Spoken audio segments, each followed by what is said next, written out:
Let's go, good people. What's happening with everybody, man? What's going down? What's the business? No, we had to get a session in real quick, man. What's going on? Y'all talking about the old man? Old man? What? Who's old? I'm up late at night. I'm the one up late at night. Oh yeah, I am old. It's only 9 o'clock. I'm talking about late at night. Oh shit! I'm trying to prove a point like I'm not old. That don't prove no point. Talking about late at night. I'm up late. Look who's up late. Nigga, it's 9 p.m.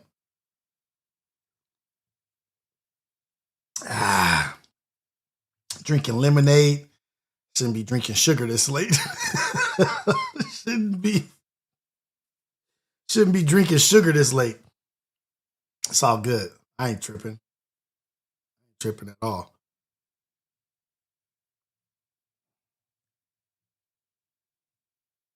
Tripping. Not at all. Not a bit. What's up with y'all, man? Y'all ready to go? Y'all up? Y'all energized? Y'all ready to look at some cool shit? To check out some Bride of Charlie with our girl Candy Yo? Did I say our girl? I might have to slow down. I don't want to give Seufa the wrong idea. Not our, my. This was prison. I'm still gonna wake up at 4 a.m. That is the challenge. That's the real challenge. That's the real challenge. Is Rios gonna wake up at 4 a.m. still? Only the Lord knows. Only Lord knows. I'm gonna try. I got a lot of info, a lot of shit to talk about tomorrow morning. Got a lot of things to go over. But I am doing this. We are doing this because I promised y'all that we would do the Bride of Charlie stuff. And we're going to do it. We're going to do it. We're going to do the Bride of Charlie. I don't know how many we're going to do. I don't know how many we're going to do. Super chat that shit up. How many we going to do. You know what I mean? Super chat that shit up. My hands is cold. Actually, I need to turn on the AC. Actually, so I can, I'm such a young man. I'm going to turn on the AC because that's not like it's going to keep me up. You know what I mean? I'm going to turn on the AC just because I'm a little hot, not because I need it to keep me up.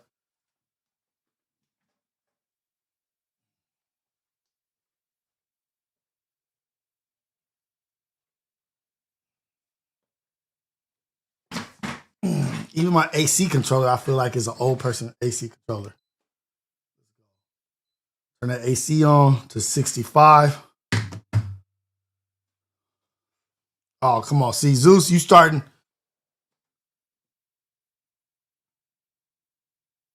off on the wrong foot already.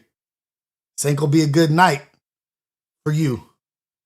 I'm not here to battle over my girl Candy O. I'm not here to battle over her.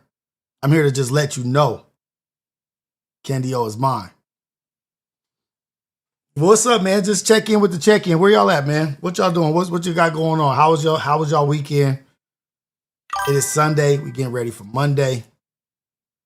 4 a.m. tomorrow. We'll be up in here 4 a.m., 5 a.m., a.m., some a.m. I'm going to be up here tomorrow with the a.m. wake-up show doing our thing. You know what? I'm bringing this back down. I was trying to be cool and do some new shit, but nah, man. I don't want to do no new shit. I want to stay regular. I want to stay like how I am, man. I don't need no new shit. I'm old enough how I'm old. Got my lemonade. Burnt out. What you doing up, man? Well, it's like 12 o'clock out there. God, you up at 12? You up at 12? Did time change? Damn, time changed? I didn't even know time changed. Did it really?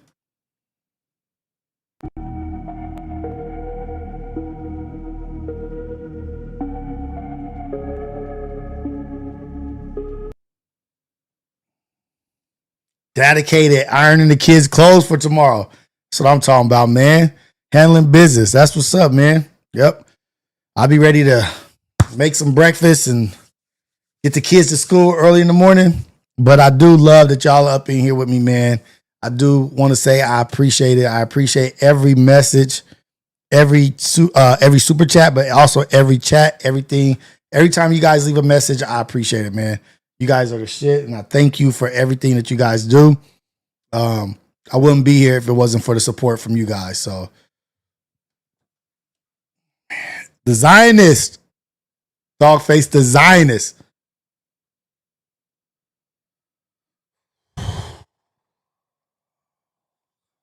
Shit. Hey, there you go. Preparing that meal prep. Get that meal prep in, Zeus. Get that meal prep in. We gonna go to my girl. Y'all ready for this? Y'all ready for this?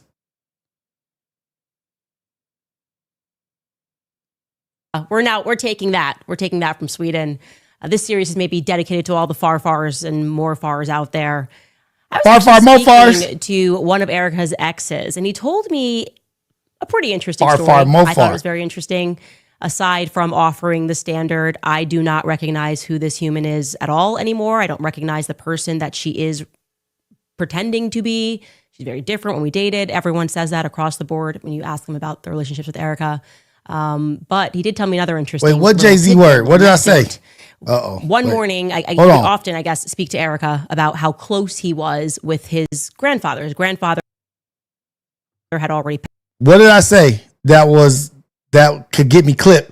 Because I'm trying to save getting clipped for tomorrow morning. I'm trying to say that for tomorrow morning. I'm trying to get clipped tomorrow. Dago in the house. What up, Dago? What's going on, man? Time never stops when it comes to the Zions. What up? Let's go. I don't know what I said. I'm trying to be careful. I don't want to say no shit that I'm not supposed to say. You know what I'm saying? Oh, you know what I'm saying.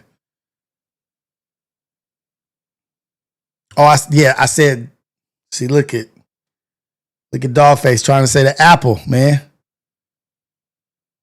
Past. He's dating Erica, and she's getting to know him and his life and the things that matter to him. And he says that one morning, Erica wakes up and she tells him that his grandfather, who has passed and who he adored, came to her in a dream with a message. And he just thought that was quite odd.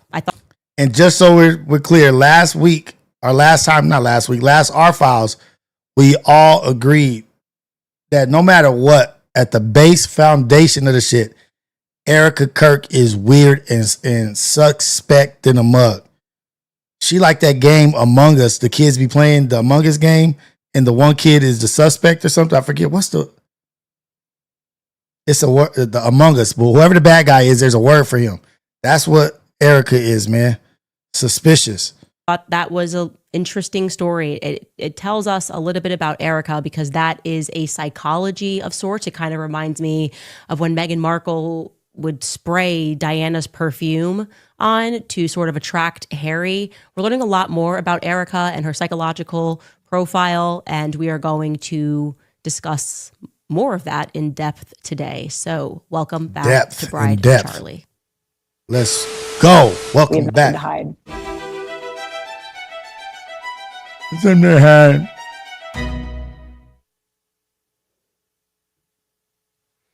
Okay, so on background, I don't know how far down various rabbit holes you have gone, but if you are a regular viewer of the show, then you are very familiar with the name Aleister Crowley. If you are not, please, with it. In your spare time, hit Wikipedia, read maybe Hollywood Babylon, Chaos. Look, the short and the thick of it is Hollywood Babylon. Hollywood Babylon's cold. I ain't read it, but I know it's cold because my baby talking about it.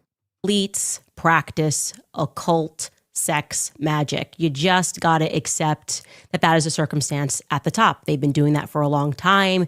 They get together and they have these satanic sex parties where they try to summon various demons. That sounds crazy, I know, but it's real. It's right there in your face if you just look into history a tiny bit. And Aleister Crowley, who was once termed the world's wickedest man, would host these parties all across the world. Aleister Crowley ain't got shit on these new breeds, these new ones. He ain't got nothing on them. Aleister Crowley ain't got nothing on these new ones. Nothing. He might have been just a little scapegoat. We don't know. But he ain't got nothing on these new ones. And he even created his own religion around it. Science of Thelema, black magic. There are so many stories out there regarding Aleister Crowley attempting to summon various demons. In France, he tried to summon Pan, I think in Paris. And many times people would end up in the hospital. But probably the one story that ranks supreme is something that happened in 1923 in Sicily with one of his acolytes. Aleister Crowley was sort of grooming a young Oxford student to become his magical heir. He saw this young Oxford student and said, "You've got it. You're amazing. Come down to Sicily and let's, try to do some spells together." This was a 23-year-old student, okay? Aleister Crowley thinks he has the it factor. They go down to Sicily and the kid ends up dead. I'm actually going to bring on my producer, Ashley, to explain to you a little further what happened when they were working on an invisibility charm. Take a listen. Yeah, so basically, Aleister Crowley was convinced that he was able to make himself... That little blink. Basically, we're working on... Aleister Crowley was convinced that he... Take a listen. More. Yeah, so basically, Aleister Crowley was convinced that he was able to make himself invisible. And he was trying to bestow that power upon his little magical heir, Raoul Loveday. This was during one of his infamous ceremonies at his abbey in Sicily. But during the experiment, they both got really sick. Aleister survived. He was fine. But the nurse that was helping them said that Raoul became slowly fainter and fainter until he just completely disappeared. And so Aleister buried him in a quote-unquote empty coffin. Like there was absolutely nothing in it. And later, Raoul's wife, who was there, she was present for all of this. She blames Aleister Crowley for this. But just a few years later, in 1929, they came out and said, "Oh no, actually, he just died from inflammation of the intestines. Nothing to see here." Nothing to see here. So I'll tell you why this is important, why Aleister Crowley is so significant to the things that are happening today, okay? What ended up happening was Mussolini, the evil fascist, kicked him out of the country for being a Satanist. Fortunately for Aleister Crowley, this didn't actually matter because he was friends with the elites all over the world, including, and this is just a historical fact, a woman by the name of Pauline Robinson, who would eventually, after spending time with her friend Aleister Crowley, 8.5 months later, she gives birth to Barbara Bush. Okay? This is just, again, a little over 8.5 months after hanging out with Aleister Crowley. Wait, hold on. Hold on. I don't even want to replay that. I don't even want to replay that. Did I hear that correctly or am I fucking tripping? Am I tripping?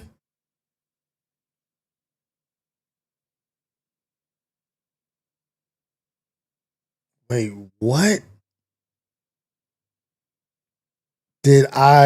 I'm waiting for y'all to comment because I need to make sure I heard that.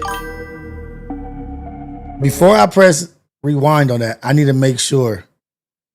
I just want to double check with y'all. I just want to double check with y'all. Please, what did y'all just hear? Tell me what y'all just heard. Tell me what y'all just heard.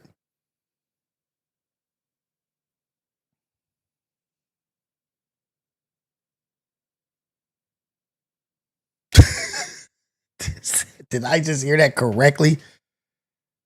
Oh man, no way. Do we gotta fact check that? We gotta fact check that shit. You can't just drop no Hiroshima atom bomb like that.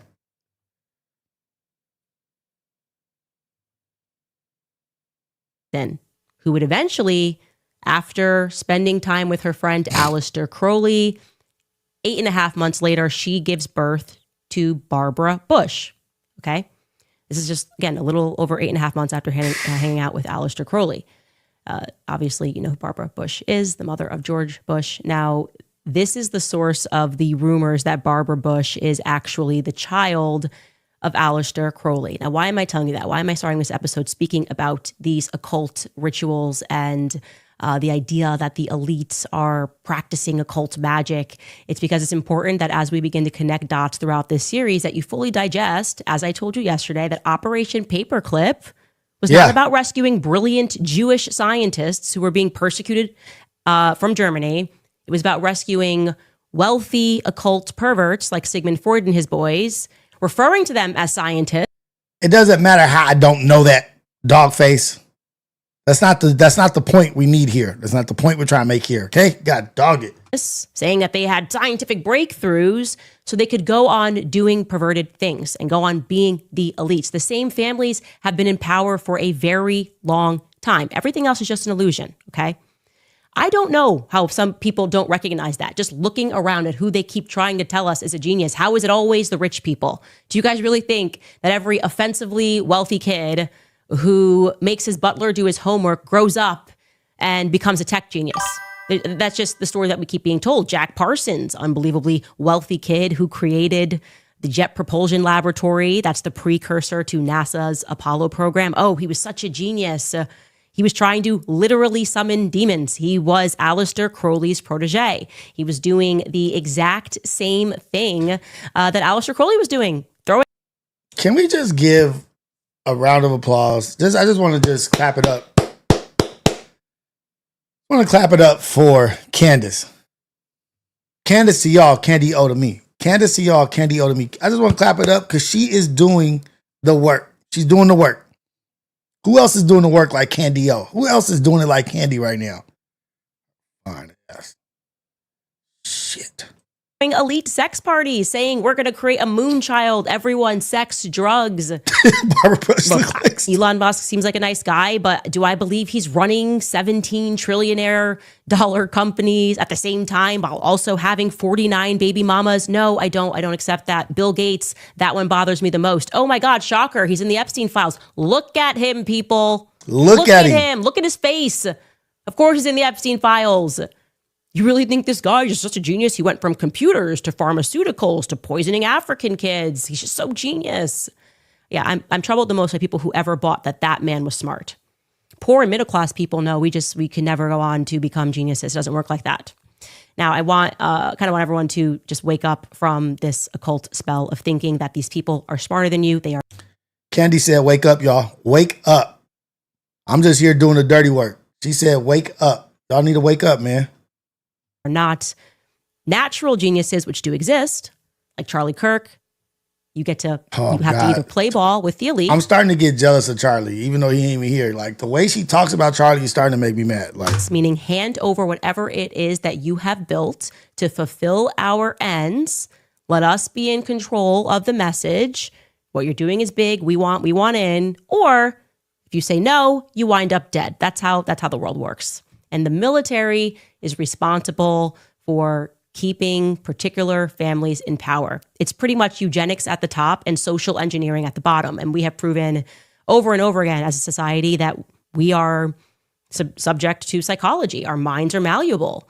They've trained us via marketing to poison ourselves so that we can't have more offspring, aggressive marketing campaigns, propaganda, repeat promises of scientific breakthroughs. Scientific breakthrough. Oh my God, we had no idea it caused cancer. What do you mean she can't get pregnant? We're so shocked.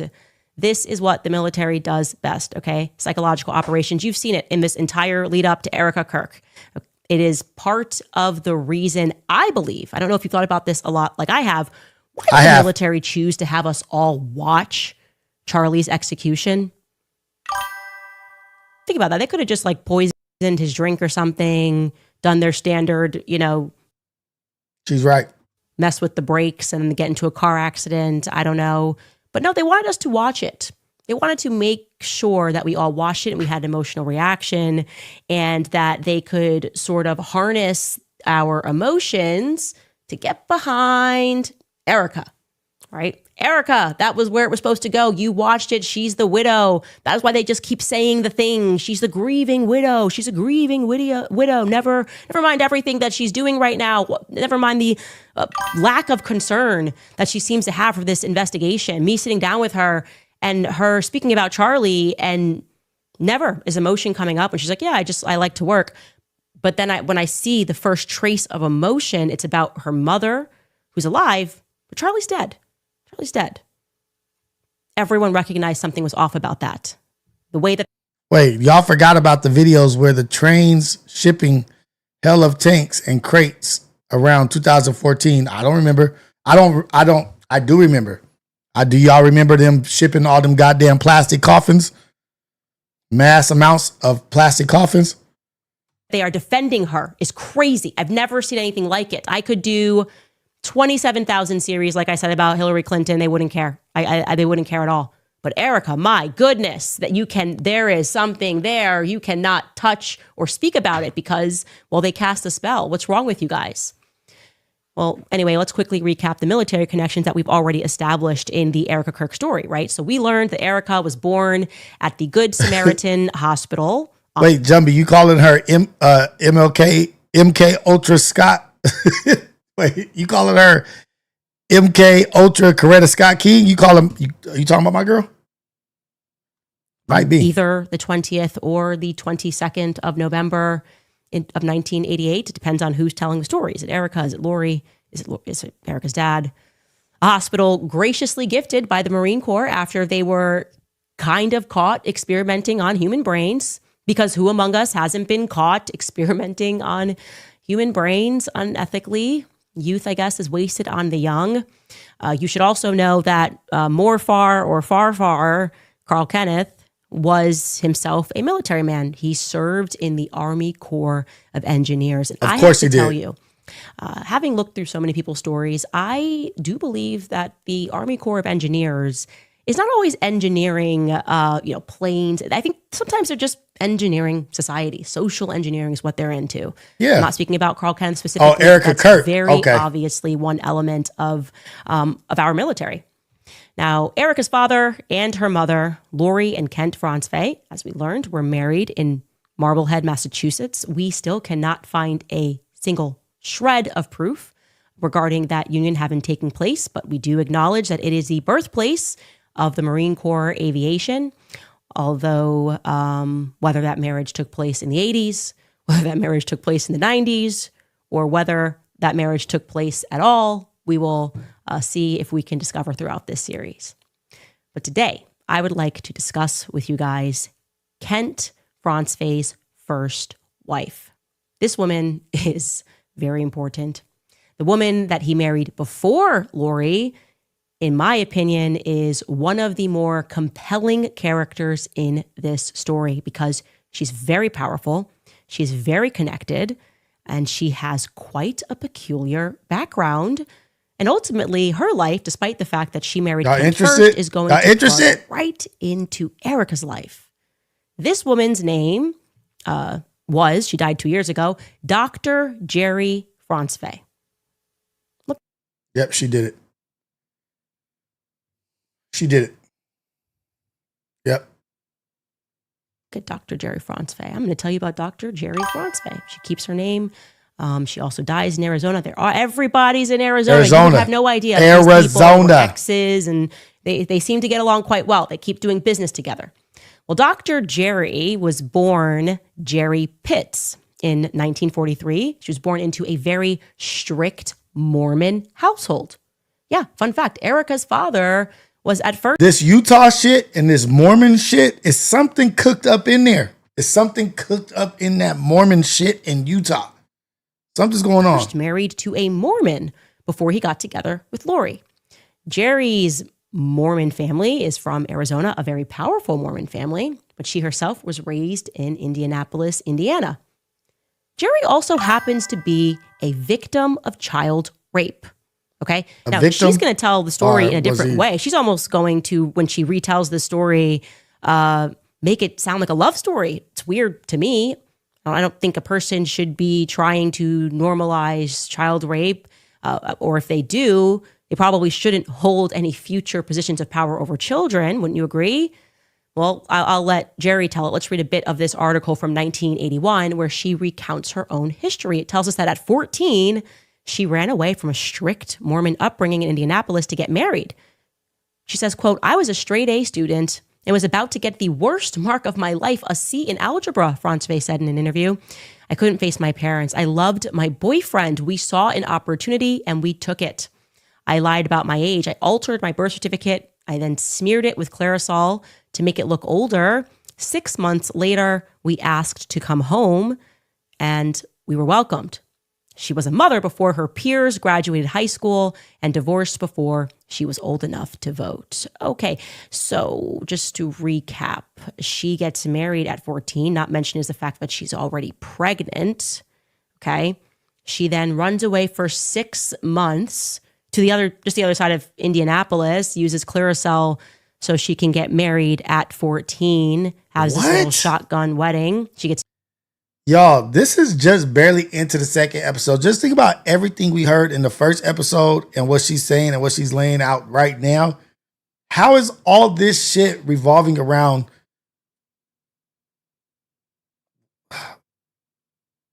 married to a guy named Carl Pangerl? Carl Pangerl, spelled Pangerl, is 5 or 6 years her senior. I can't really tell. Look, she's already telling us she's forging docs, so he could be 5 or 6 years her senior. And just so you know, he's going to go on to become a bishop in the Mormon church because marrying a child is apparently not a disqualifier. In fact, she tells us her parents welcome them back into the home. Okay, I guess. Let's keep going.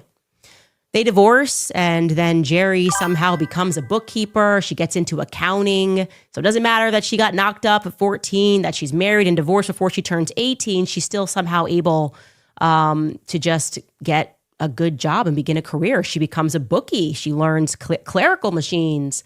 And I would love to know who exactly it was that she was bookkeeping for, because I think it probably was somebody pretty important, because Jerry then suddenly marries... You would think she would get like all this information and be like, you know what, this shit is set up for them to succeed. You know what, black people, I'm sorry. These motherfuckers had all this shit set up. I was wrong. They were doing all this shit. Yes, everything is true. Everything you guys been complaining about is true. Some top brass in the military.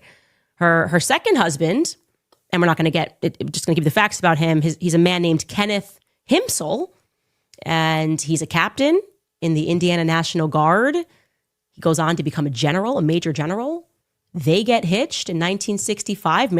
Jerry's now got connections. She gets a bachelor's degree in psychology.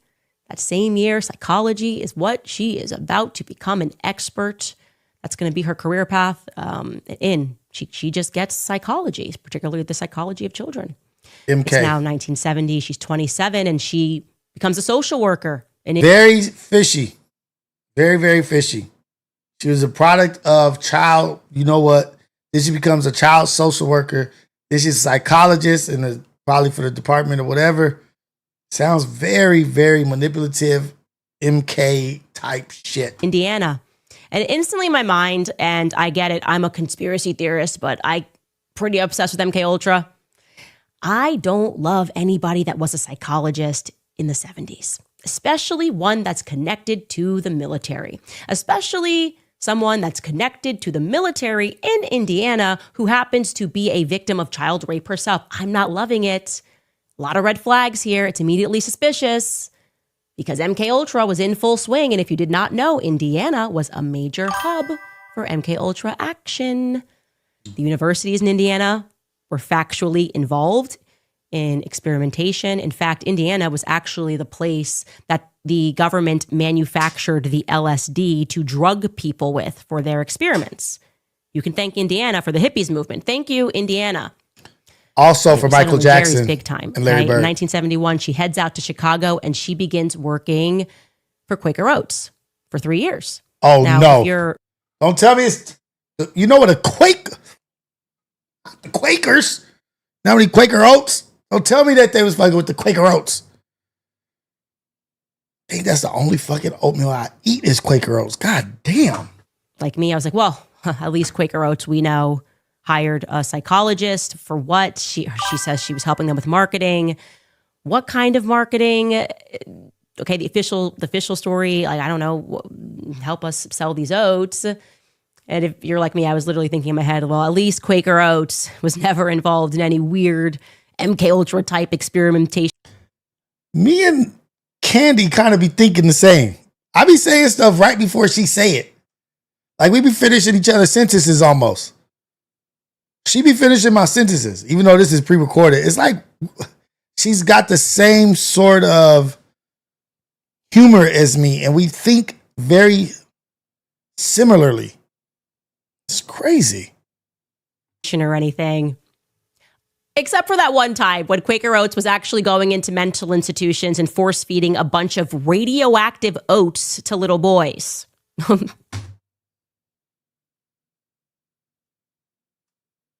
You got to be kidding me. What? That's in the Smithsonian Magazine. How is Quaker Oats still around? When MIT, don't leave out MIT. And guess who was doing studies with MIT? I just saw in the Epstein files, he was conducting studies in like expertise shit with room full of cats in MIT. Epstein. How are we letting MIT off the hook? Why is it just Quaker Oats? Well, I ain't really got much to do with MIT because I ain't smart like that, but I done ate a bunch of fucking Quaker Oats. God damn. Give a round of applause for my girl, Candy O.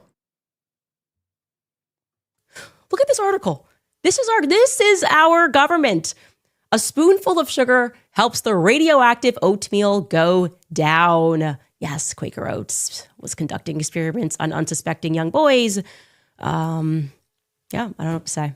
Anyway, the Atomic Energy Commission teamed up with Quaker Oats to experiment on children. Now, how long did that go on for? Did Jerry Franzfey herself play a part in any experimentation on children with Quaker Oats? Was this even related to MK Ultra? We're never going to know any of those answers. Put it out of your mind, because in 1975, the military orders the destruction of all of the files related to MK Ultra. So what we have today, which is already terrifying, is resurfacing Rios. You gotta chill before you wake up a couple sleeper agents rolling on the floor laughing.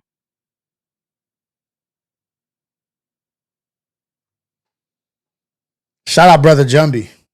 Thank you for the super chat. That's why I could do these late night shits. The super chats is why I could do these art file stuff, y'all. Just saying. If you enjoy it, give me a super chat, cuz. The elementary school gifted test memories resurfacing. Rios, you gotta chill before you wake up a couple sleeper agents. Yeah, I am a sleeper agent, nigga. I am a sleeper agent. They better be careful they wake me up. Before they wake a nigga up like me.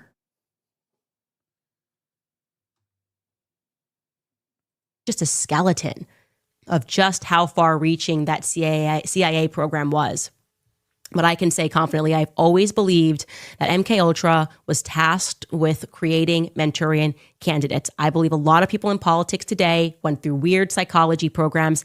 It's my personal opinion. This is my podcast. Yeah. I am entitled to it. I agree. Meets and marries Kent Franzfey, jumping back into her timeline. Okay, she meets and marries Kent Franzfey while she's working for Quaker Oats.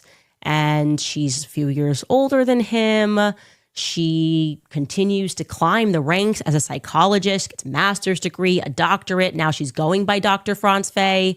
And her and Kent Franzfey moved down to Paradise Valley, Arizona, before deciding to divorce. Okay? We're supposed to believe that, okay, well, they're divorced. They're never going to see each other again. Maybe. But you should know that once she becomes a doctor, she has arrived.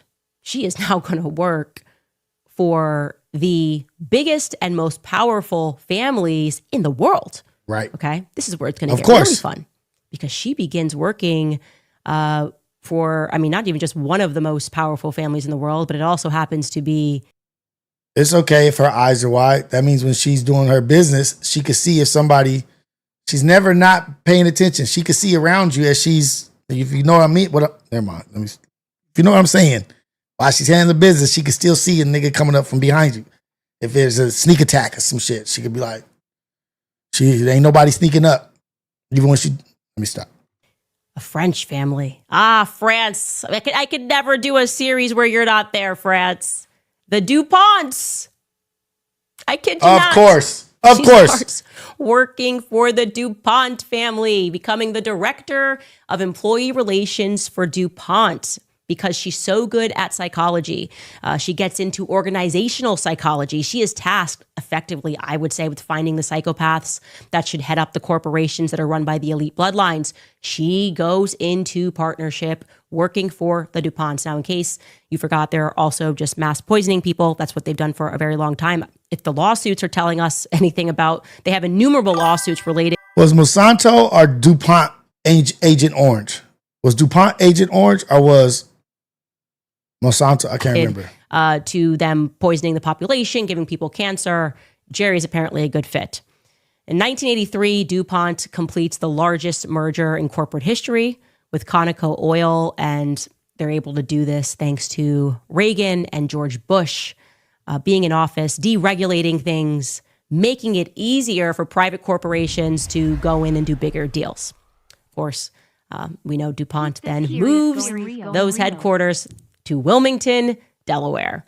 I just loved looking into her and just seeing that she's the DuPont woman, because I like to pause and reflect on past episodes when I don't know why everybody's freaking out about things. And I just like to consider how terrified they must have been when I'm looking into the Charlie Egyptian plains and I'm like, what's going on in Wilmington, Delaware? And I instantly hit the DuPont family.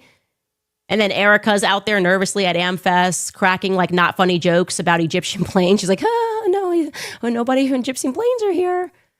Tell you something, her jokes are going to become less and less funny as we get deeper into this series.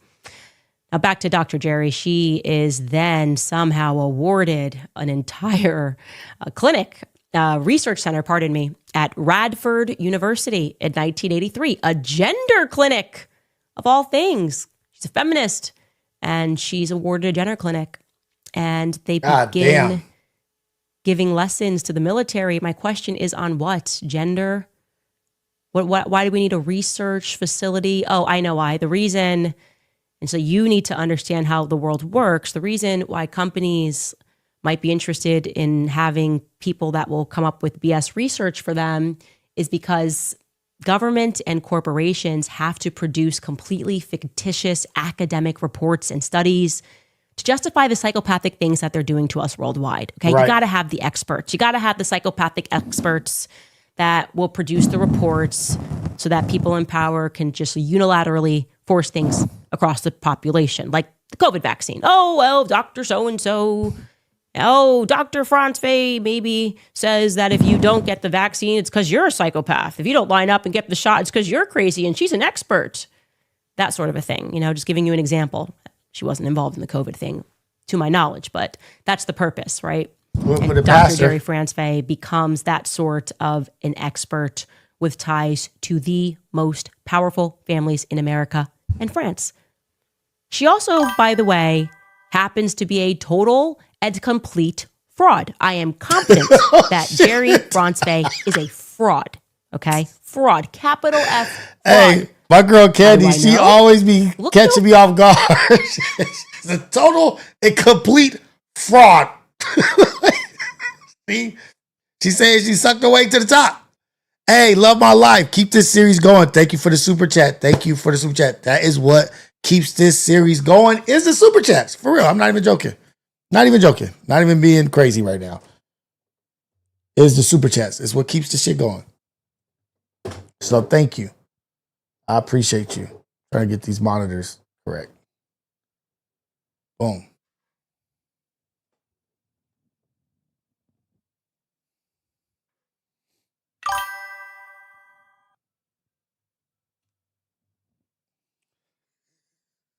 My nighttime alarm just went off. I got a little baby noise for me to take my old ass to sleep. Thank you, Candy. Thank you for doing all this for us. She's doing this for us, you guys. I don't know if you're not clapping, you're not saying stuff, but you should be appreciating her. further than this report that came out of Radford University that Jerry Franzwey produces pertaining to Native Americans and the Appalachian Mountain. I'm just going to show you the cover of this report really quickly.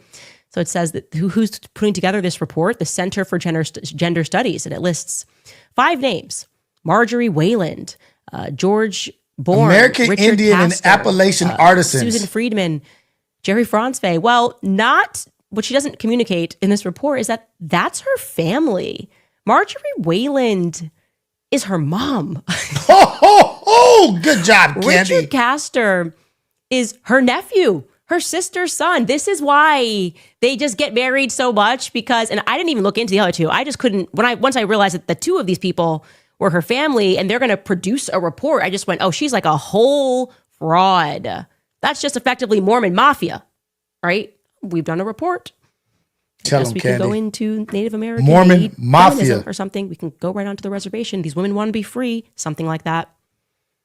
But I want you to sear that into your mind. Mormons conducting research, students conducting research. Again, this is a background episode, but that's going to become very relevant as we examine Erica Kirk's ties to Eastern Europe. Candy, Jerry Franzwey you gets ain't got to involved in Eastern explain Europe, anything to especially these in Eastern people. Europe. What is going on, by the way, with all these Mormon missions? Candy, you ain't got to explain nothing to any of these people. We're here for the ride. We here. We trust you now. You got us hook, line, sinker. We here. You got us. You ain't got to explain nothing. We here. Tyler Boyer, I'm kind of speaking to you, my friend. I know about your time in Romania. I've got the receipts. Now, we'll dig into that. But the reason that I wanted to give you the background of Jerry Franzwey is because after this, heading into the 90s, the next thing she does in life is she gets involved with charter schools. She gets into the charter school business, particularly helping them to develop psychological methods with students. Yeah, you know where this is going. Dr. Jerry Franzwey is going to be the person that helps develop the Tesseract way. Tesseract schools. Oh, shoot, the Tesseract schools that Erica went to. That is exceedingly problematic. See, we finished each other's A little sentences. bit more about that after a quick break. Good break. You guys, you may have seen the conversations happening online lately. Censorship is We're always finishing each other's sentences. Always finishing each other's sentences. That shit is crazy. Like, she's so cute. Just love her.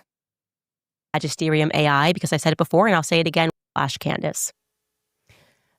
I mean, it is just not an exaggeration whatsoever for me to suggest that the Tesseract School, when you look at the people that are involved, very much you can view it as almost a child psychological experiment. I'm going to introduce those individuals to you. Let's just recap Tesseract School in general. Okay, we've already informed you Erica will be there from 1993 to 1999.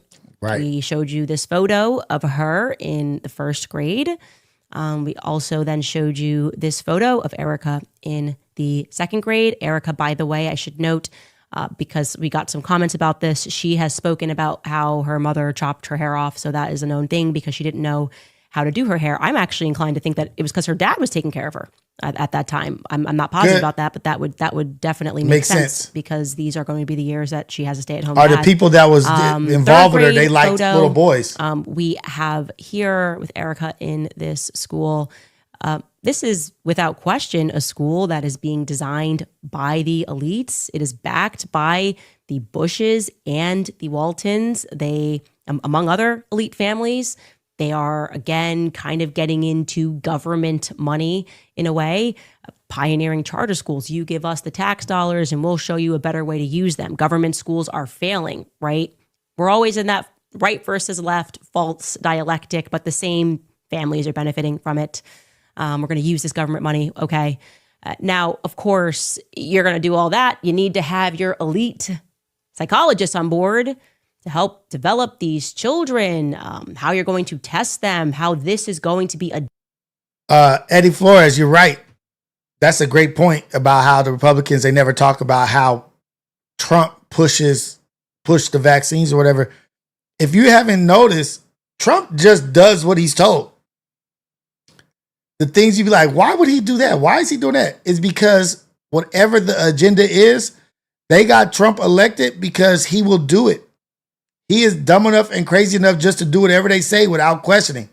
Like, yeah, they think I'm crazy. I'll do it. They'll blame me. They'll scapegoat me. But they're just getting hip to that. That motherfucker is the biggest puppet in the world. Different model.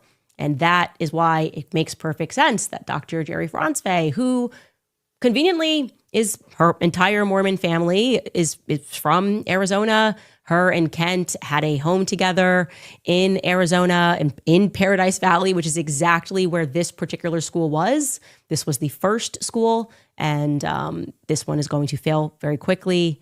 But yeah, of course, she's going to help them draft those psychological models that at the school that Erica attends. Now, Erica might not know this woman. She may not have met her. I would definitely be shocked if she didn't know about Dr. Franzwey. Is she just doing the models? Did she sit down with the kids? I don't know. But this is going to be how they handle these students. You guys, Franzwey is her dad's ex-wife,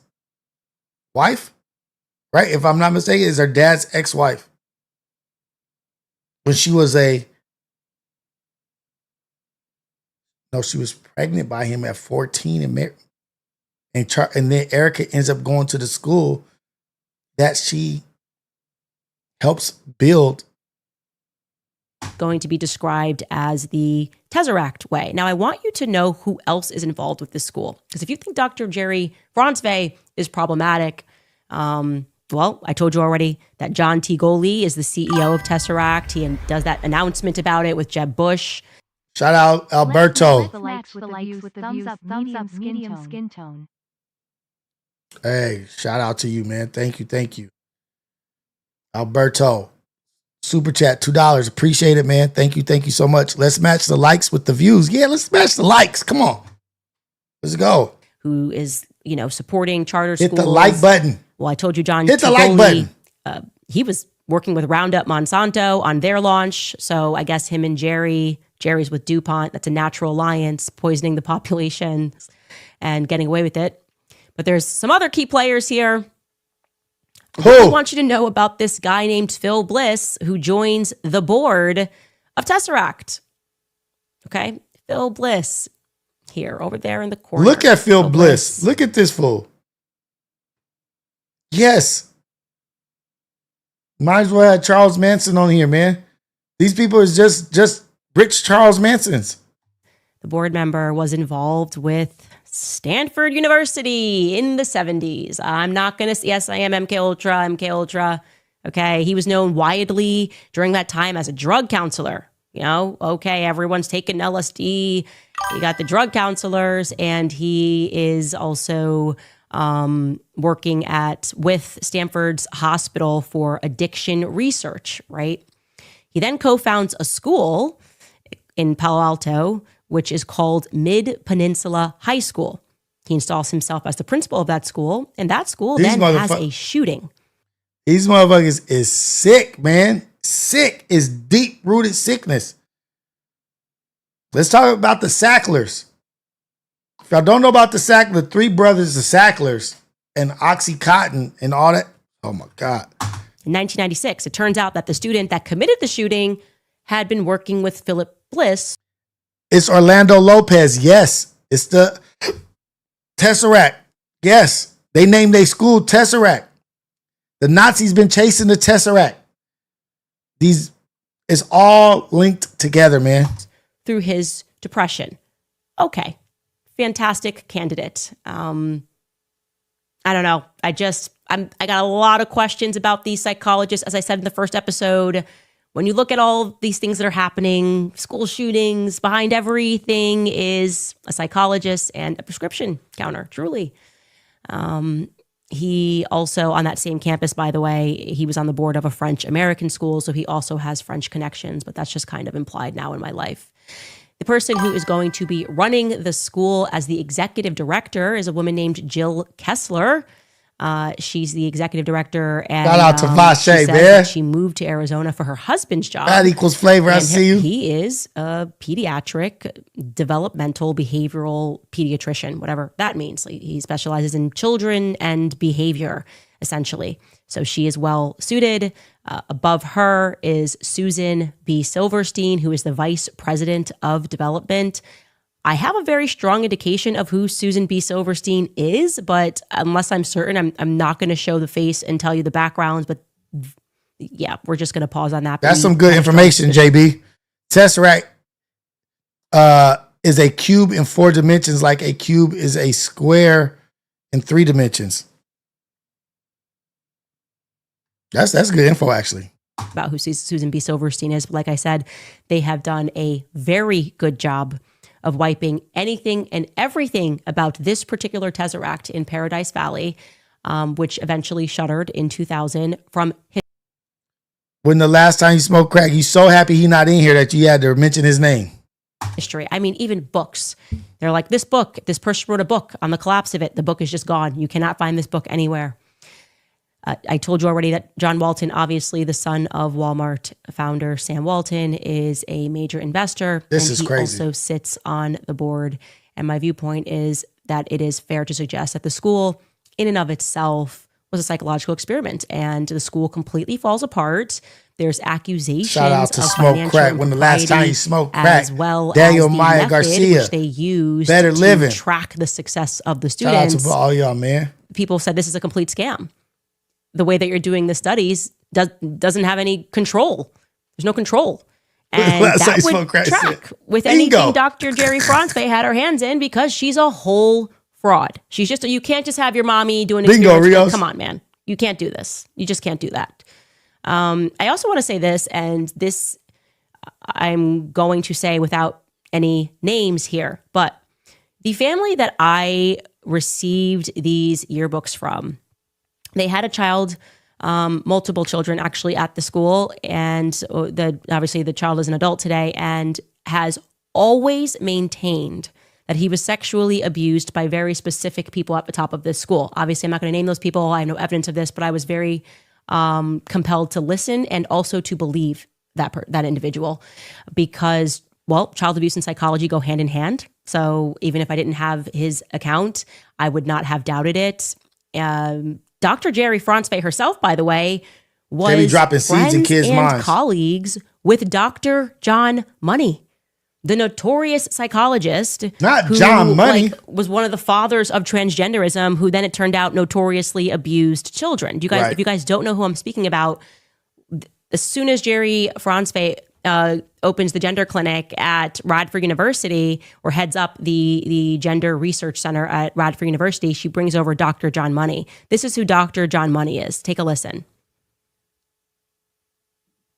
John Money, he's one of the greatest villains in history, and he is the father of gender ideology. And he became that by abusing 2 twin boys, one of whom had his genitalia basically destroyed in a botched circumcision. Money believed that sexuality was fluid, convinced these parents that he could raise that boy as a girl and it would be fine. Long story short, that didn't work out. That boy was every bit a boy. When he was told what had been done to him, it destroyed him, and he eventually ended up committing suicide. Damn. Money was a hero because he told the world that his experiment succeeded, and it wasn't until the young man comes out and tells his story that people realize not only did it not succeed, but he abused those boys horribly. People needed to know where this ideology came from. That this guy who abused these boys made them perform sex acts on each other. Yeah, just Sick. a colleague of Dr. That's just one of her colleagues.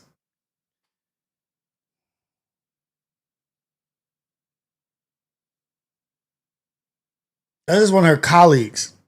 That this is Erica Kirk's dad's first baby mama. Dr. Jerry Franzfey. I am telling you, all of the psychologists are perverted. They are, I mean, I'm not saying like every psychologist that you know is perverted, but these people with the power and that are within close proximity to the elites, any incursion into history, any incursion into what happened and what went wrong into America begins and ends with these scientists, quote unquote scientists, that we rescued from Germany. And a lot of what we know and heard about World War II obviously is a lie, and many things have been covered up. The fact that we still celebrate these people in school, like Sigmund Freud, is your biggest clue that something is wrong. Something's very wrong. And Cook, Candace. Keep cooking. I want to add this. Across the board, everyone that I have spoken to says that Lori, Erica's mother, is exceedingly problematic. Exceedingly problematic. They acknowledge that Erica lies about a lot of details, and obviously on the basis of just the divorce documents that we went through yesterday, I can see that Lori might do some things that would not be described as honest. Okay, I don't think she is likely an honest dealer. But what people have said to me is she is the person, has always been the person in Erica's ear. Like, she's this type A person that tells her who to go after in each and every room. She knows who those people are, who Erica should instantly transform into, what she has to say. I mean, one of her exes was very clear. He said to me, I was warned by another person in beauty pageant world that girl will do anything to get to the top, and her mother will do anything to help her get to the top. Her mother herself, Lori, was a model, actually, at one point. So that hunger for Erica to get to the top, there is a connection just based on discussions that I have had with multiple people to her mother. And I know that's an untouchable subject because there's always this, well, she's sick now. You can't talk about her mother at all. But to get into the Erica story, you have to know who Lori Franzfey is, and you have to know who this cast of character is around her. And this shit is fucking nuts. Erica is, without question, a climber. Okay, this shit is really, if you, like what we just have heard, all this shit. This is incredibly crazy, incredibly crazy. Like, it's just the picture that she's painting that surrounds Erica Kirk and her family, and all. It's nuts. It's really, really nuts. It is fucking crazy. Thank you for everybody in the chat. Thank you for being here. Like the video. If you're enjoying yourself, if you're enjoying, please like. It's very much appreciated. Thank you. Send a super chat. Send a message. If you're in here watching, send a message in there in the live chat. Engage. Be a part of what we got going on. It's all good. We're going to get back to this. I'm trying to fix this screen.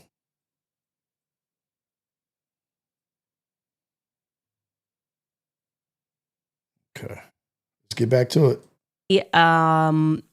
Is also, without question, willing to lie to make her mother look better. I mean, to say I grew up with a single mother is not true. So why is she saying it? Well, people suspect probably Lori is the person in her ear getting her to say that because it makes Lori look good. She wanted Erica to be famous, but let's not remove Erica from this. Erica desperately wanted to be famous. No one can deny that. Tomorrow, when we now begin in earnest to go through Erica's life, you will see she's never dated a normal guy.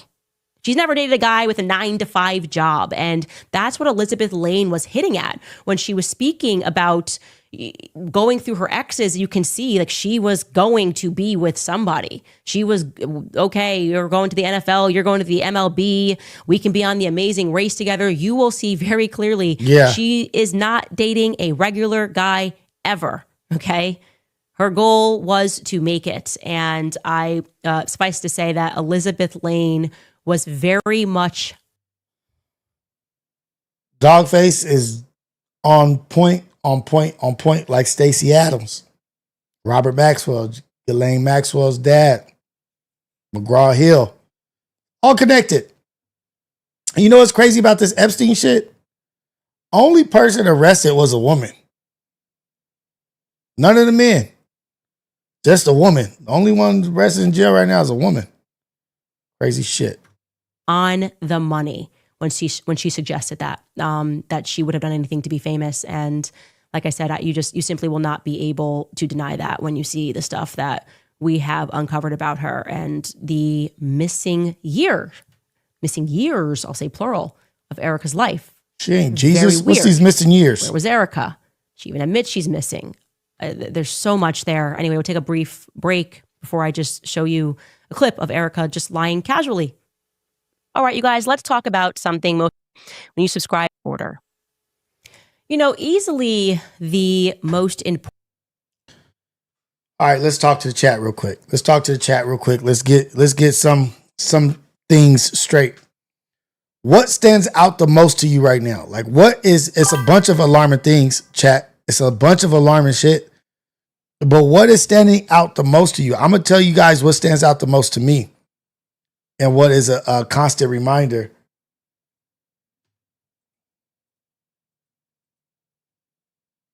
But what's standing out to y'all right now?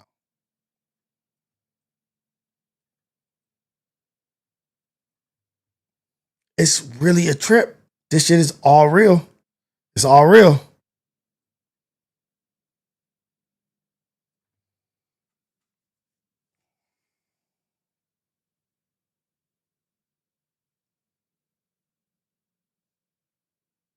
What a fucking trip. What a evil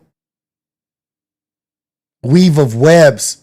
Like, what an evil weave of webs, man. Like, these are the people that are of influence, that have power. Better Living. Shout out Better Living. The next episode, she turns it up. Jesus. Should we watch the next episode? We still got time on this one. But I just want to hear I just want to touch base with y'all and talk to y'all and figure out, are y'all liking this? How y'all feeling about this? I'm liking it. I really am. I'm liking the series. I like doing this series thing also with you guys.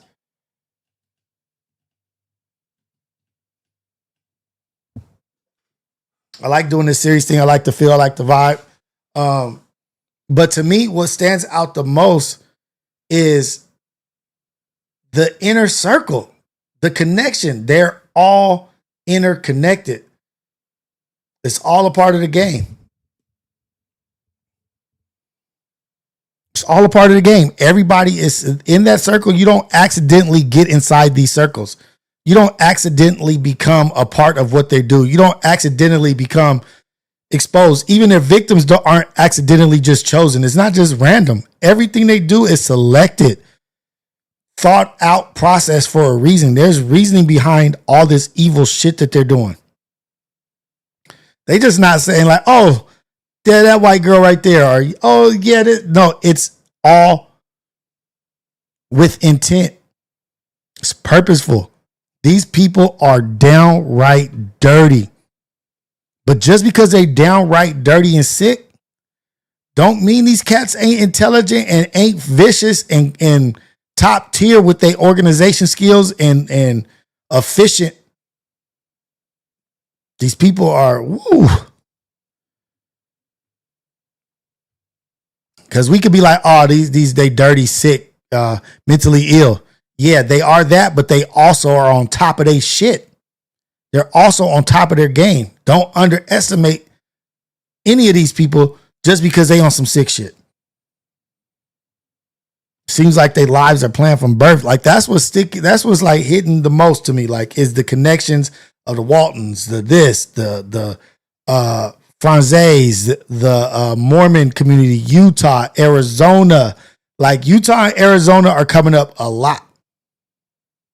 Stay out of Utah, stay out of Arizona. All that shit is coming up a lot. Psychology, drugs. You guys better leave them drugs alone.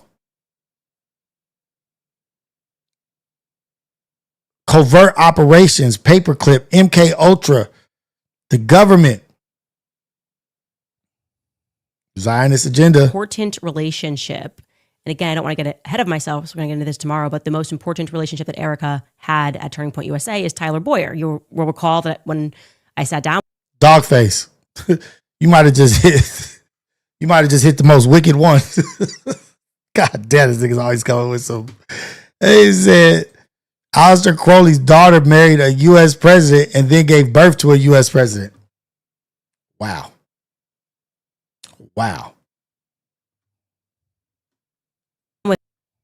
Barbara Bush. And I want to let you know that ahead of today's episode and yesterday, one of the questions that we keep asking that we can't get an answer is how does Erica Kirk know Tyler Boyer? She couldn't recall that in person.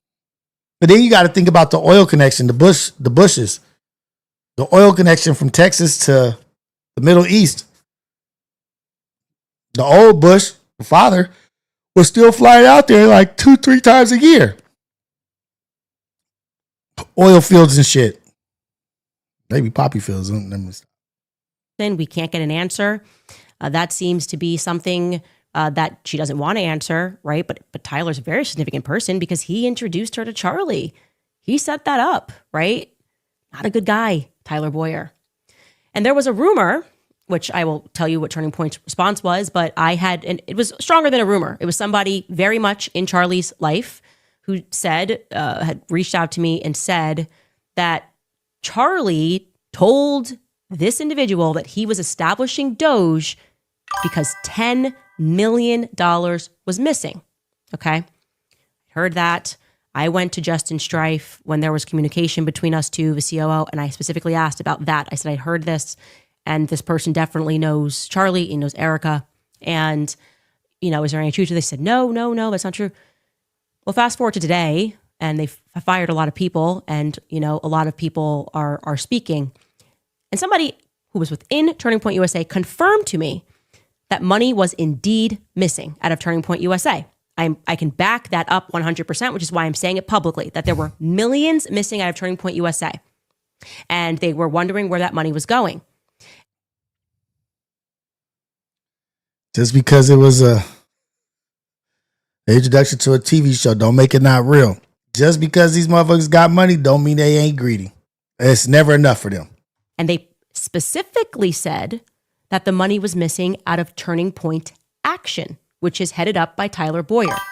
The reason why I'm bringing that up and the reason why it's coming to my mind is because Tyler Boyer has a relationship with Lori. And Lori was put on the board of what's that company, whatever it's called, that collects data and nobody really kind of knows what it does. Was it like AZ Tech or something like that? And I remember when I was sitting with Erica, she kind of brought this up and she's like, a lot of people want to know why my mother was put on that board, but it was just because we needed a familiar name. That's grind time. Lori was put on the board because they needed a familiar name. I guess there's just not enough billionaires that donate to Turning Point USA for them to have put someone other than Lori, who we are told is very sick, by the way, and is very sick. But they put her on the board of that company.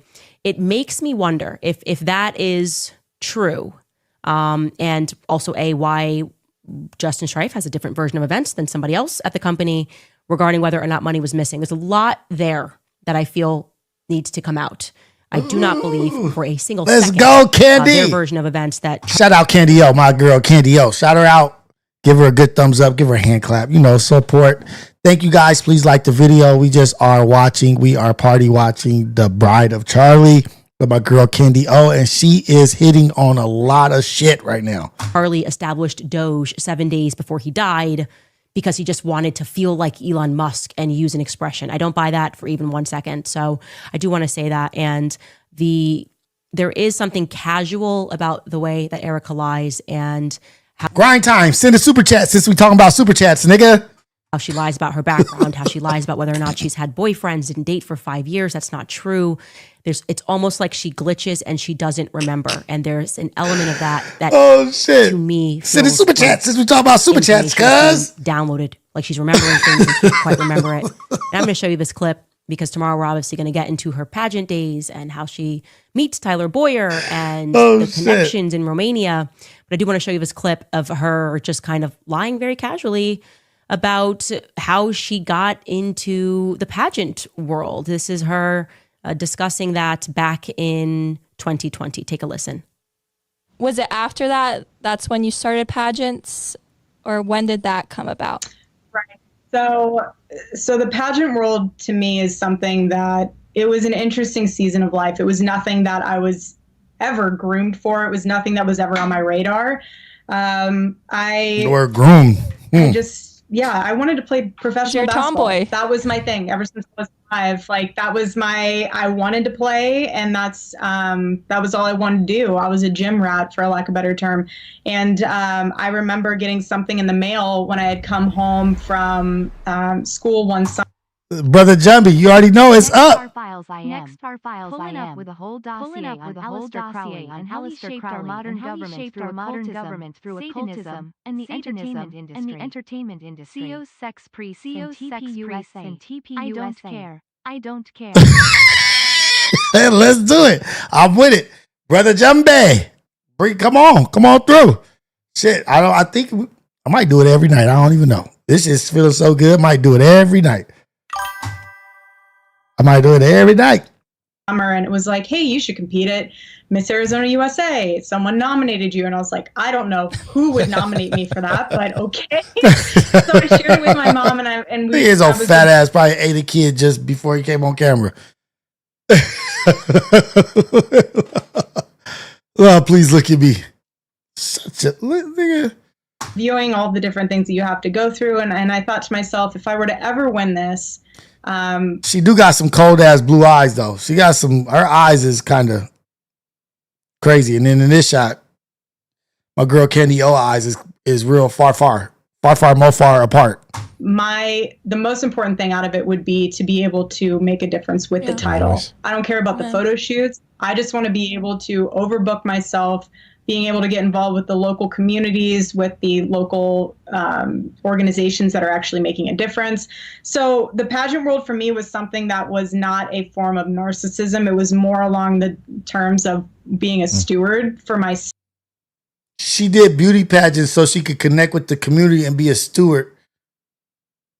I wasn't really in it for that was the only way you could connect to communities and get in touch with people is by being in a beauty pageant. Come on, girl. State, especially as it hit our 100th year celebration. Yeah, that's not right. That's not. Dogface. My nickname is Rios Putin. They used to call me Rios Putin. What you know about that? I'm above a sex priest. I'm a Rios Putin. You know Rasputin. I'm Rios Putin. Rios Putin. Get it right. True. Erica has been involved in pageants from the very beginning. Her mother is definitely the person who pushed that. I actually do believe that Erica loved basketball. There's no question she plays basketball. But this idea that she didn't want it is just not true. It's so objectively not true. Erica, without question, and anybody who's being objective and honest and looking at her history of the people that she dated and the people that she wanted to be in close proximity to, can guarantee to you that this girl wanted to be famous, like very badly. Yeah, that's exactly why she's taking over TP USA, Toilet Paper USA. Exactly why she's taking over the toilet paper company. Because she wants to be in the forefront. She wants to be in the center of attention. That's why his funeral was the way it is. That's why she's doing all this shit. She wants attention. That's what the devil does. The devil wants all praise. That's why he jetted. He wanted to be more than God. Way or the other. Don't want to get ahead of ourselves. Obviously, we unpacked a lot, but I just wanted to introduce you to Dr. Jerry Franzfey and that Tesseract school. And tomorrow we're going to really jump in. Yeah, you look like pageant years. And when she kind of, I would say, hits the map. I'm going to answer some of your comments when we come back after a short break. All right, you guys, between groceries, travel, and higher prices, it's easy to feel overwhelmed, especially if you're all from the truth. I mean, 238,000 live audience. So good. Angel of Remedy writes, I want to piss off Candace so that she will investigate my family roots because I want to know where I come from. Tanner Wolf wrote, everything they have been telling us is far, far from the end.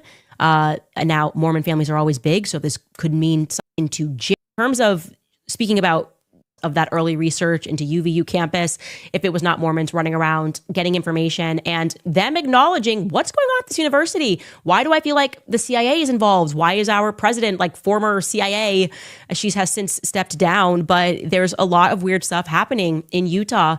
But in terms of Turning Point USA, Tyler Boyer is the guy. He's the guy that introduced Charlie to everybody, including Erica, and Erica can't remember how she met him.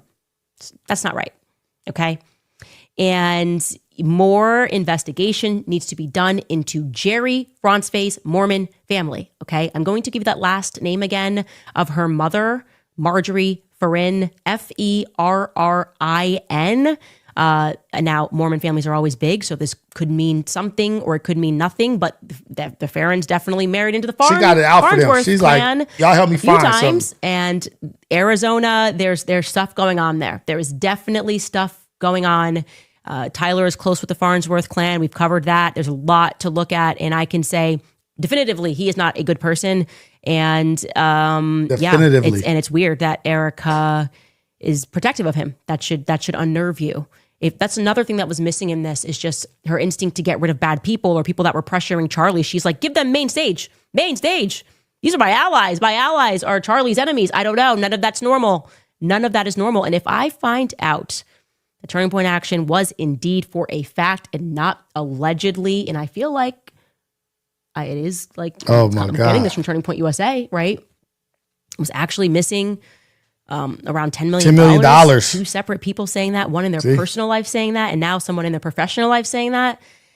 And Erica is covering for that. It's just going to get even bigger. This is just going to we just need to keep the pressure and get to the bottom of what happened. Jennifer Hofer writes, the young boys who were abused were David and Bruce Reimer. I'm from Manitoba, a small town outside of Winnipeg. It is a very dark story, yes, absolutely, of what Dr. John Money did to those twins. And there's so much evil that happened. The media did not cover it well. I pray he is in a better place. There was no justice ever served. Absolutely true. And that was in one of Dr. Jerry Franzfe's colleagues, given her background and what happened to her. And her family was just okay with it. Come back home. Okay, it's all right. If your 19-year-old boyfriend knocked you up, just come back in. This person writes, we need a day of peace and worship, a Hands Across America 2.0. We need to come together and raise the spiritual vibration of this world. Some will fight this evil with weapons. Some will fight it with spirituality. Anyone have any ideas? Let's go, Max. I am all about fighting it with prayer and truth. I am so serious when I tell you, I don't know. It's almost like they're like, they try to like cast a spell every time they lie, but it doesn't land anymore. It doesn't land. And they kind of know it doesn't land. All of the money, like we're saying no to the money. We're recognizing the influencer campaigns, the screaming, the theatrics. You cannot watch this series. Candace is a demon. Oh my gosh. How dare she look into what Don't talk about her like that. She ain't no demon. Notice that she's lying. Like, I always want you guys to just feel encouraged because none of us were awake to this years ago. We were all at one another's throats, and now we are finally turning around. And that's what I was talking about. That's the shit that I was talking about. Like all of a sudden, like maybe Dogface is right. Maybe they were so lost in the sauce they never paid attention to it. Shout out to Brother Jumpy, man. Thank you for the super chat. But they just all of a sudden is all waking up. They all waking up. Maybe they were so deep in the forest they couldn't see the trees, but God, dog, y'all was in the thick of it, pointing fingers at everybody. But now here we are. At least we are where we are right now. Looking at the elites and going, who are you? What families are you from? Why are you behaving like this? We're the psychologists now, right? We're diagnosing them, and they're a bunch of psychopaths. Okay, done. This is our ship. And you guys got to go. I'm the captain now. Right? You the captain now, Candy. Not doing this anymore. You the captain. The peer pressure, making people terrified all the time, and you're gonna lose everything. We'll crush you. We'll do this. Goodbye. Okay, they ain't crushing Candy. Goodbye. Nobody cares about that anymore. Jordan writes, "Dear Candace, you are a human being who is true to her soul. When my father died." All right. So we do another episode. What time is it? It's 10:30. We do another episode. I could do another one. Dogface said the next one is good. He said the third episode, she just connecting the dots right now. He said she just connected the dots. He said he saw the third episode, said it's a good one. Should we? Yo, Primo, thank you for the super chat. Thank you for the super chat. I appreciate it. I appreciate every super chat. Blue eyes are from recessive dominance. If you know raised fist, dark skin tone, ask Ross Cass. No, I do know. You know, blue eyes are from recessive genes, not dominant. If you know, you know. Yeah, absolutely. Green eyes are the weakest of them all. Green eyes, blue eyes, yes, they are the weaker of the genetic pool. Yes, we know that. Thank you, Yo Primo. For sure. I'm with it. Yes. For sure. Part 2. She go up more levels. Okay. So no, that was part 2 right there. So next is part 3. So should we, okay, let me go ahead and do this real quick. Let me see something real quick. Okay. So the question is, should we go ahead and do one more episode? Y'all gonna keep my old ass up late? Is that what we doing? We keeping old Rios up late? Is that the goal? All right, let me see. Mama say, mama sa, mama kusa. You know that when I forgot to tell y'all. When I played that Michael Jackson video the other morning, you know they blocked my shit globally. Only that shit, my whole live only got 2 views. They blocked that shit globally. That shit says 2 views.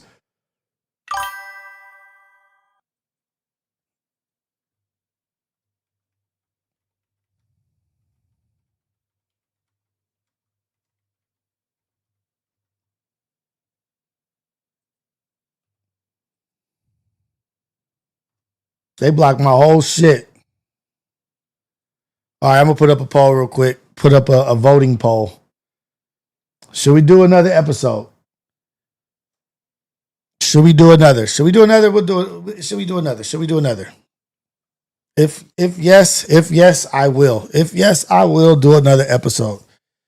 I don't even know if they're gonna start striking my channel for watching these shits. I don't know. But they didn't strike it for the other episode. So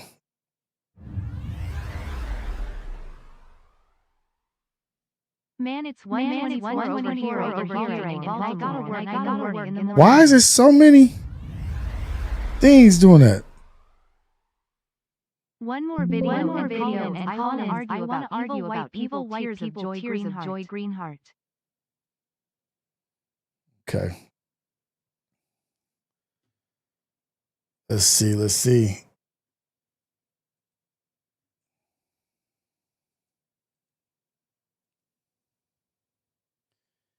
It is saying that we have, damn, it's overwhelmingly yes. God, dog. God, dog, like it's a bad thing. Oh, shit. Okay, let's do another episode.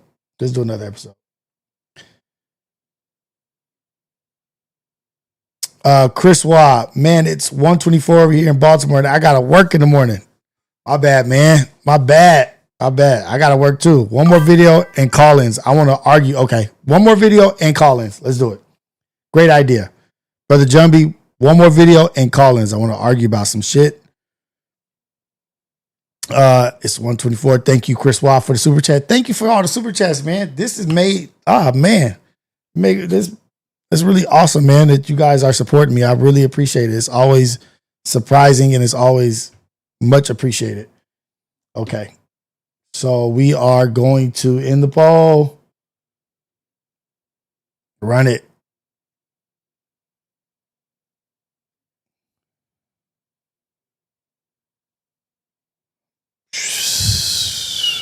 All right, let's do this.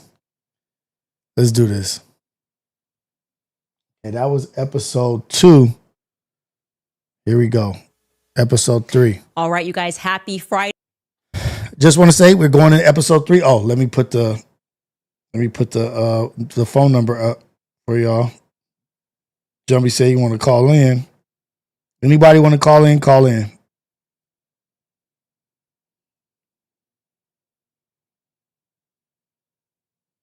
Looking this up.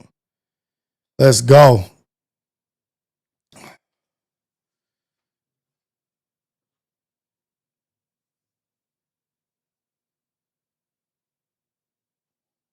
Connected. All right, we connected. Let's get this phone number up.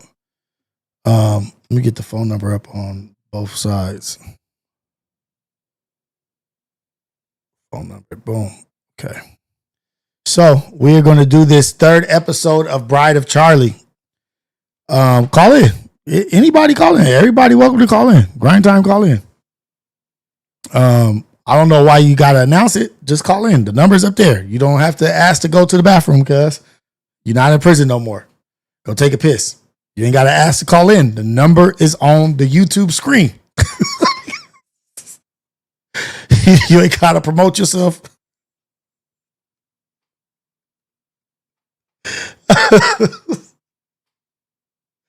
You ain't gotta pump yourself up. Make the phone call, cuz. This is up there. Oh shit. Okay, let's go. All right. This is episode 3. Bride of Charlie. Ooh, this girl been cooking, man. And she is looking right now. She got on all black. I'm gonna pull her up in a second. I want to look at her by myself for a minute without y'all seeing her too. She's in all black. She's in all black. Well, you talk about whatever you want, yo primo, whatever you want. It has nothing in particular. Just call in and say what's up. It don't matter. But we are talking about my girl Candy O. It is Candy O time. Episode 3. We talking about whatever she talking about. Let's go. Friday, we are going on a journey. All right, a journey. So yesterday we told you that by all accounts, the voice that is in Erica's ear is Lori, her mother. Lori is the pusher, the consigliere. Now, as a part of the public psychological campaign, Erica has been curating videos to remind us that her mother is very ill. I don't dispute that. I do dispute that Erica was with her on September 10th receiving a treatment, but we'll get to that later. Not important for today. Lori Franzfey, despite being ill, has recently been put on the board of Superfeed Technologies alongside Turning Point Action's COO, Tyler Boyer. Shady dude. They're effectively then business partners. They have been for a while, actually. Lori was at first a director over at Superfeed. Rumors have been swirling online that money from Turning Point Action has been routed into Superfeed. Now, I'm not a forensic accountant, so I can neither confirm nor deny that. The point is, what I want you to take away here is that these two are in cahoots, okay? Now, we earlier broke the story that Tyler Boyer is, among other things, allegedly taking Turning Point into the business of real estate in particular. See? It might be relevant then that we learn a thing or two, about a witness to Lori's frankly bizarre divorce documents that we went over. Now, I know, she's a grieving widow. Very required that I say that. And we are therefore not allowed to speak about her Turning Point family or why the hell her mother was ever put on any board in the first place. But you know what? Billions of dollars are on the line, so I'd like to mark myself safe from being emotionally manipulated by Operation Erica Bird. Okay. Welcome back to Bride of Erica. Bride of Erica, let's go. We have nothing to hide. You got a lot to hide, girl. You got a lot to hide. Man, oh man, Loretta Abbas, or, Wallstad, Franzfey, Guinta. Something ain't right. Too many LLCs, too many households, always lurking behind her daughter, shady divorce docs, curated content. Even the lawyer on those shady divorce docs, Rebecca Kay, may she rest in peace. But even she was involved with horse racing. Is everybody somehow maybe connected to gambling? I want to know. All I know. The lottery. With Mom, the vibes are not the number runners for me. Okay. We have lottery tickets flying in the air with her grandma, grandparents. Well, on Monday's episode, or I guess earlier this week, Wednesday's episode, we went through Lori and Kent's divorce documents, right? The only 2 out of about 6 or so documents that were available. And we determined that something wasn't right. 4 different dates to the alleged wedding between Lori and Kent, an unnotarized childcare agreement, plus a different date for Erica's birthday than the one she initially stepped it up this episode. Listed in the Cincinnati News. A little bit of makeup on. November 22nd across 4 sets of documents. But we cautioned people at home, like, hey, there's other docs. Therefore, it's plausible that those remaining documents made some necessary changes. Caution, I said, caution. But you guys don't listen. One of you guys went ahead and tore the caution tape down, sent to me all the remaining documents. And those were interesting. I'll have you know that Erica... Why y'all not sending me documents? 22nd. Yeah, it is. Her name is spelled differently a few times too. Erica with the C. We'll go over that. What up, Third Coast? because what I want to talk about is a person that was in these documents. There was another person mentioned, someone who is listed as the witness to these shenanigans. That's how I am going to hitherto refer to the divorce documents, the shenanigans. And that witness, his name is Richard Erpenbeck. I'll show you that here. Now, what I am blurring out on this document is it had his address, which allowed me to definitively confirm which Rick Erpenbeck we were speaking about. Who is the one that actually was the witness?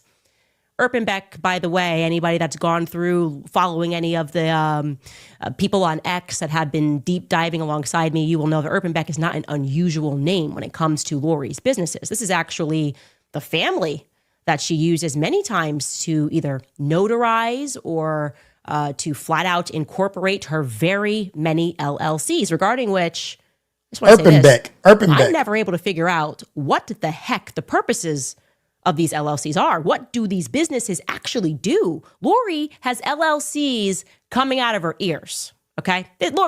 Lori's got a lot going on. The hell? And I want to say something else. Hold on. Professional backstory in and of itself. Hold on. It's a Wait. Shit, what? No way. No fucking way.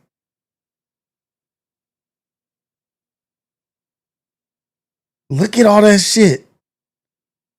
Look at all that.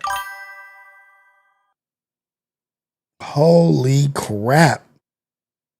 1, 2, 3, 4, 5, 6, 7, 8, 9, 10, 11, 12. 1, 2, 3, 4, 5, 6, 7, 8, 9, 10, 11, 12. 12? Jesus. I gotta get my other chair. This chair is uncomfortable. odd. It's kind of like Erica odd, to be honest, right? Lori Ann was a model. By her second marriage, we discover that she's working as a secretary.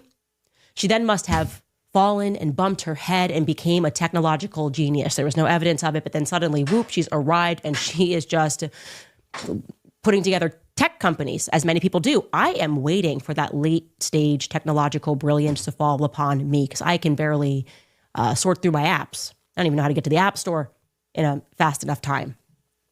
Let me take you through the litany of LLCs that she has filed. This is Lori, which feature Richard or Donna Erpenbeck as either the secretary, the incorporator, the notary, across a 25-year period. Okay? Now, Lori filed for Eurotech in June of 1993. What does it do? Nobody knows, but Rick was featured. Lori and Rick filed for Eurotech International UK. Nobody knows. That was in 1995. She filed for Tech Metrics International in 1993. And in the available 1998 docs pertaining to it, Richard Erpenbeck is again listed as the secretary. Lori and Rick filed for Tech Metrics Limited. That's International UK in 95. She also filed for Virtual Registration. Okay, in December of 1999, you can see that we've got both Donna and Rick Erpenbeck had signed off on that. Also, does that say, yeah, there you go. You see Lori's signature. Everyone's kind of involved in getting these documents together. And then we know Lori files for AZ Tech. She goes to Arizona. We're in Europe. We're doing tech everywhere. That's in August of 1997.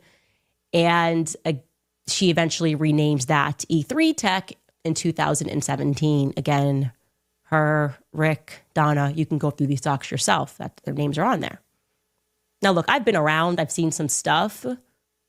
I can tell you my instinct when I see a ton of LLCs and I don't know what the heck they're doing, especially when they're identifying themselves as tech, as a technology. That should be easily identifiable. Okay, you're a tech genius. In my mind, and I'm not saying this is the circumstance, but my unprofessional opinion, my mind goes to money laundering, right? Got to get rid of money. People got to start creating LLCs. Now you're thinking, because you're very sensible, hey, maybe that's not the case. There's no evidence for that. Good. Even the thought of that, it's just thinking about that would make us a demon. No, everything's above board, always. Now, Rick Erpenbeck under that scenario, might just be a fantastic businessman. He certainly, like I said, is a longtime business associate of Lori's, following her from Ohio to Arizona. And also there's Donna Erpenbeck mentioned, who's also featured on the divorce docs, on her business docs. So it sounds like it's a family business. And ladies and gentlemen, I would like to tell you a little bit about that Erpenbeck family. The Erpenbeck scandal, as it was termed, that went down between Ohio and Kentucky around 2002. Oddly, the exact year that Lori and Erica head out to Notre Dame Prep. More on that later. I'll have a timeline for you. So there was a massive home building company called Erpenbeck Company. It was, as it sounds, owned and operated by generations of the Erpenbeck family. The family had 4 brothers: Bill Erpenbeck, our boy Rick Erpenbeck, Gary Erpenbeck, married to Donna Erpenbeck, who we just saw as a notary. And we have Jeff Erpenbeck, plus their dad, Tony. You're never going to forget their dad, Tony, and their sister, Lori Ann Erpenbeck. Now, the Erpenbecks approached new homeowners offering to help them with construction, sometimes offering pathways for them to cut down financial fees pertaining to their new homeownership. Pay us directly, we'll handle the rest kind of a deal. Young people buying homes for the first time, but the homes, it turns out, were not being built. And their mortgages, it turned out, were not being paid either. Wait, what did I miss? What did I miss, y'all? I was setting stuff up, changing things, moving stuff around. What did I miss? What did I miss, man? Fill me in. Get me in the loop.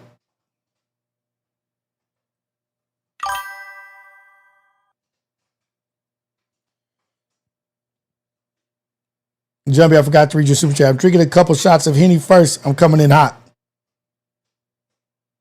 Germans like Trump. Is that what I missed? That's all I missed? Okay.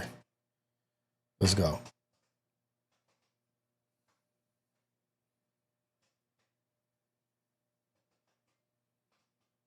Erpenbecks were involved. Erpenbeck was involved in the scandal. Okay. To listen to this news clip.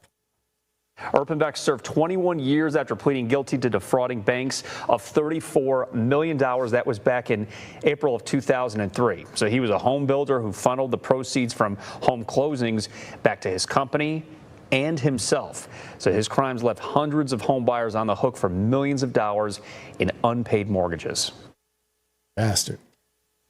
I really don't want to have that clip undersell to you what went down. I just want you guys to understand what this case was about. It was about missing money, $34 million seemingly evaporated from well-meaning people who were trying to buy their homes. It was, like I said, Ohio, Kentucky case that was for the ages. I am talking real courtroom drama, forged documents, shady subcontractors, check out just some snippets from articles recapping this case. I'm going to get to this part. Lori Ann Erpenbeck was a standout character. Tells us that by 2004, Lori Erpenbeck seemingly had enough of her family. She already knew that her brother Bill had thought about killing her. So when Dad Tony offered to give her $500 for her birthday, she then turned the conversation to her testimony about Bill. She held her ground. No, she was not going to lie under oath. Tony offered her money to change her testimony about Bill. $500? Lori told her lawyer about the conversation, and the FBI was looped in. She agreed to wear a wire to capture information. This is the sister. Over the next few days, she met with her dad and Bill as they tried to convince her to agree to a fake storyline, and then she started the fraud to help the company's cash flow, and that it got over her head. Then she let Bill assume responsibility. The FBI soon arrested both men. Oh, okay, sister wore a wire. Let's read this portion. The proposed $1 million hits. Okay, Tony Erpenbeck, that's dad. Jesus. Had been in a federal medical prison in Lexington for just a few months when he tried to hire someone to murder and kidnap the people connected with putting him and his son behind bars. He wanted then senior U.S. District Judge S. Arthur Spiegel and then retired Assistant U.S. Attorney Kathleen Brinkman killed. Tony also targeted an FBI agent's children. He told a would-be hitman to bury the agent's 3 kids in a casket with crackers, water, and an air pipe for 10 days. He recruited a fellow inmate about to be released from prison to commit the crimes, but the inmate flipped on a. God, this shit can't get no fucking crazier. This can't get no crazier. I'm sure it can, actually. I'm just talking. I'm sure it can. Erpenbeck and wore a wire for the FBI. The recording caught Tony Erpenbeck offering to pay fake hitmen $500,000 in gold stock first. Then Erpenbeck planned to pay the man and another $500,000 from offshore accounts in the Cayman Islands after news of the kidnappings hit the newspapers. What up? Okay, here's another piece of just this case. This case is amazing. This is a $250,000 on the green. Bill Erpenbeck lost thousands of dollars when he ratted out his own friend in 2009. Oh man, this one goes on. Down? He asked his friend to Can you hear me? put $250,000 to dig it up, Hello? dig a hole and put the money in there so that he had Hold a on, little let me cash when he see. got out. You can't hear me? Let me see if somebody just did a call in. See if I can undo it. Damn.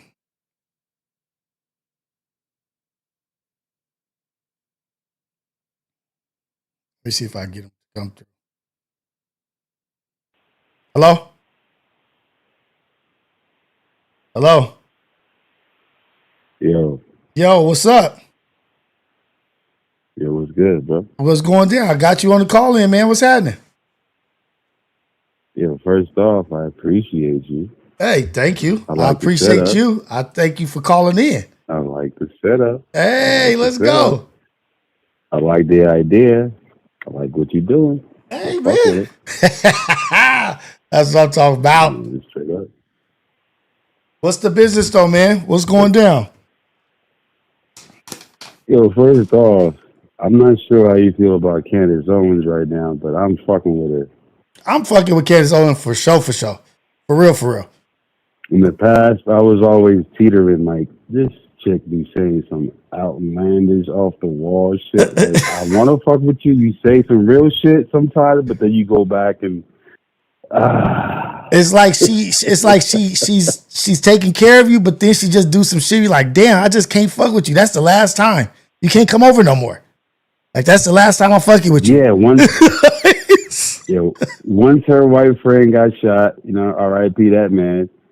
That man wasn't very smart. He claimed to be smart. He did studies and sat down with smart people to help himself be smart for debates. Facts. He had some shit to say that was stupid, that was bullshit. It was divisive for sure. But then once he died, she came around like, why my dude die? Mm-hmm. And she started seeing shit and started speaking some real shit. She started to like unite people. Right. And most people don't know that she was like the coon. Yeah, for sure. Coon. Yeah, she started seeing the light after a white motherfucker died. Like, oh shit, your white husband and your white best friend died. Now you want to start seeing the light. Oh, okay. That part. So now she's exposing shit that motherfuckers need to actually see, hear, and realize that's really going on. You know what I'm saying? So now I'm rocking with her. I fuck with her. But aside from Charlie Kirk, in a way, it's like 60% fuck him. Okay. You know what I'm saying? 40% he had the courage to go out there and debate dumb kids, because the kids that he debated were just really stupid. They weren't our generation type shit. They were soft batch. That's what I would say. Yeah, they were. And he was debating young kids. He wasn't debating people with much life experience. And so he had his talking points, and it seemed like this and that, but you had an advantage going against these kids, and like you said, they soft batch, sensitive, emotional. It was one-sided debates. It's easy. Yeah, he had easy alley-oops and dunks on these little kids, bro. I was like, come on, bro. Right. That's and easy. then That's cake. for this dude to get like flown on the airplane, the presidential airplane, to get the memorial here and this and that. It's like, dude, who was this cat? He was just getting people to vote, bro. That's it. He was just getting kids to vote and just on college campuses. Why? How is he a hero? Right, flags at half-staff flags. Why? No, that's out of pocket. Like, this man was just a dude debating kids, and he had fucking flags at half-staff. Dude, they was comparing him to Martin Luther King. They was comparing him to Martin Luther King. They wanted to get this dude a holiday. They wanted to give him a holiday, a national holiday. Out of pocket. Out of pocket. They getting too bold, though. They doing some shit where they want to convince people that these heroes for them are heroes for us, but it's not. It's not. The whole thing that I see, bro, is just to make everybody just fight. It's just divide and conquer, dog. It's just divide and conquer. That's the whole scenario is divide and conquer. Hey, but let me tell you, let me run a scenario by you and see, like, because this is some shit I tripped off of. So the black population, just say we like 20% of the population. Say we 20% of the population, and we fuck with Martin Luther King, we fuck with whoever we fuck with, and we want them to have their holidays. Like, nah, that's my guy. I want him to have a holiday. I want this to go off. I want this to happen. So 20% of us vote for it. Like, yeah, let's give them their day. About 50% of the population of the United States, the white ones that is like, nah, we don't want that holiday, but we push that holiday through anyway. And they like, wait, who the hell was he? All he did was just get a bunch of niggas to march to them, to a bigger percent of the population. Right. So on the flip side of the coin, they might be like, man, like, who the hell was that? He was just a motherfucker talking about equality. What the fuck? Who cares? You got motherfuckers hit with bricks and this and that. Perspective. Yep. It's perspective. And then us, we like, nigga, who the fuck is Charlie Kirk? Motherfuckers getting people to vote. Don't nobody give a fuck. But it's 50% of the population. Like, no, we love him. Versus us. So yeah, they see people. So his whole thing, or one of his talking points, was empathy, right? Yeah. One of his talking points was it didn't exist. He was saying that empathy was stupid. Right, and then he died on it, and then we had empathy after he got shot in his neck or head, whatever the fuck that was. You know, rest in peace, that man. And I felt bad, you know, like, oh, damn, this man was actually doing something. He was actually going out there. He was like, you know, boots on the ground type shit. He was out there doing it. He was dunking on little kids, but he was still out there, you know, sparking, you know, conversation and debate. Even though I think again, I know he was fueled and, you know, backed by Israel, which is, we can get deep into this. Then when he tried to turn down money from Israel, I feel like that's why he got popped. And then when he got popped, look where we at now, type shit. Yeah, well, turning down the money involved in what I'm saying, but there's truth behind it. Every conspiracy has truth in it. He got popped for the same reason that they tried to kill Ethan Hawke in Training Day. Same reason. He didn't want to play. You didn't want to play the game. You didn't want to play dirty. He took his ball, bro. You didn't want to play dirty? He took his ball. Like, I'm going home. Fuck y'all. That's what he did. He was like, hey, you know what? I ain't playing 21. I can't play 5-on-5. I ain't playing, you know. I didn't even come here to play basketball, nigga. I came with my football. What's going on? Like, why is this? Nigga, like, I didn't even want to be on the basketball court. I came to play football. But because we don't got no dirt on you, you won't let us put no dirt on you. You've been exposed to too much information about us and how things run. And now we've funded you and given you this money, and now you've made yourself bigger than life, and you're powerful. Now you can use your backing and the people that are following you against us. No, we can't have that. Yeah. And we made you. We built you. No. We built the monster that's going to be used against us. Nah, we got to take it out.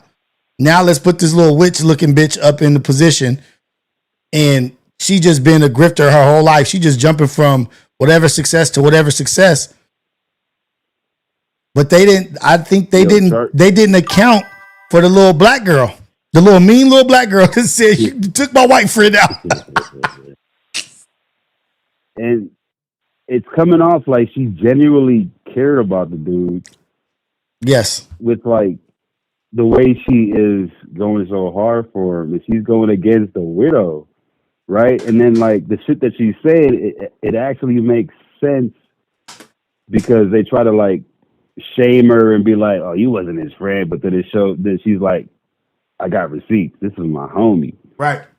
Why y'all so like WWE after my dude's funeral? Why y'all like that part? Yeah, that part really showed a lot to me. Like, what the fuck? They came out. Old girl, what's her name? The blue-eyed bandit. What's her name? Erica Kirk. Erica Kirk came out with like WWE, bro. Undertaker's fucking lights and fucking pyro. Oh, I'm here. Nah, you if you grieving, my dude, go grieve. Why you WWEing? Go grieve. But my question is, okay, since you don't like this girl, and this is supposed to be your ace, your ace, your day one. Mm-hmm. How you ain't never said nothing about her? How you ain't never gotten his ear like, hey, this bitch is a little weird, cuz like, hey, what's going on? You can't tell me that you just are starting to catch wind of all this weird shit that's happening.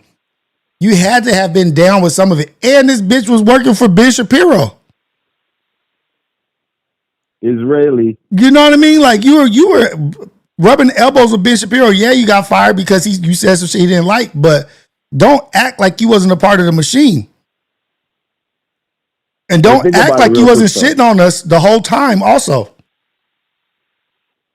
All this stuff that's going on right now, Charlie Kirk, Erica, Candace Owens, it's a lot of, so there's one common denominator, my dude. Israeli, and I'm not racist, but it's Jewish shit. It's a lot of Jewish shit going on. I might get your shit demonetized from just from saying Jewish. No. But bro, it's a lot of Jewish shit. Just look at the goddamn environment that we're in today, to this day, right now. There's a lot of Jewish shit going on, a lot of AIPAC, a bunch of, bro, check out Nick Fuentes. Yeah. Yes, he's an anti-Semite. But he was pro-MAGA. Mm-hmm. Right? Just look at that shit. Now he's like, oh, fuck Trump while we at war. Bro, this dude put us in a war, in a holy war that's been going on for damn near, 13 to 1600 years. You know, Jews versus Arabs. We're fighting a Jewish war right now, dog. It's the Aryans. It's the Aryans. The Zionist Jews, the Zionist Aryans. Jews aren't, the Jewish people right now aren't really Jewish. Nuh-uh. Yeah. It's the Aryans versus the Zionists, and then they're bringing it to the Middle East so that they could destabilize the whole Middle East, so that they can. It's a whole play, and I'm gonna talk about all that shit tomorrow. But thank you for calling in, brother. I appreciate it. What's your name? And where you calling from? Primo. Hey, what's up, Primo? It's Primo, dog. Hey, what up, Primo? Thank you for calling in. I appreciate you, man. I'm gonna try to take this next call. I was raised in LA. I live in Denver, dog. So hey, Denver, Colorado. Let's go. Shout out to you, Primo. I'm gonna take this next call. Blessings to you and your family, man. Right on, my guy. Keep it. Hey, what's going on? This is the R Files with Rios. Caller, where you calling from? What's your name? Yeah, I'm calling from Arizona. Oh shit! You with us? You with us or you dying? What's going on? You good? I just woke up out of a coma.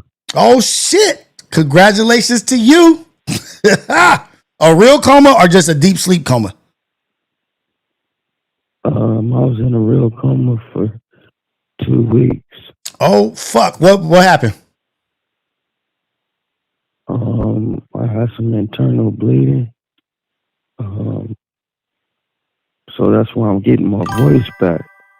So wait, was it from a car accident or was it from anything? What was it from? Just not enough water. My kidneys and stuff start just failing. Damn. My wife found me. So they had to rush me. I had like 1.8 pints of blood left. What the fuck? That was you was on the brink of dying, homie.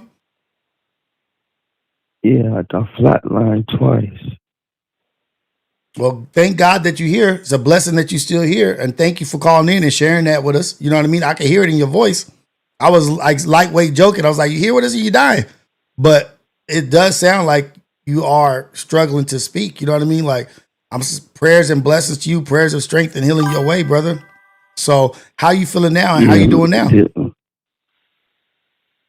Now they got me in like basically like a rehab kind of where I get my speech back, and it's like it's an out of body experience.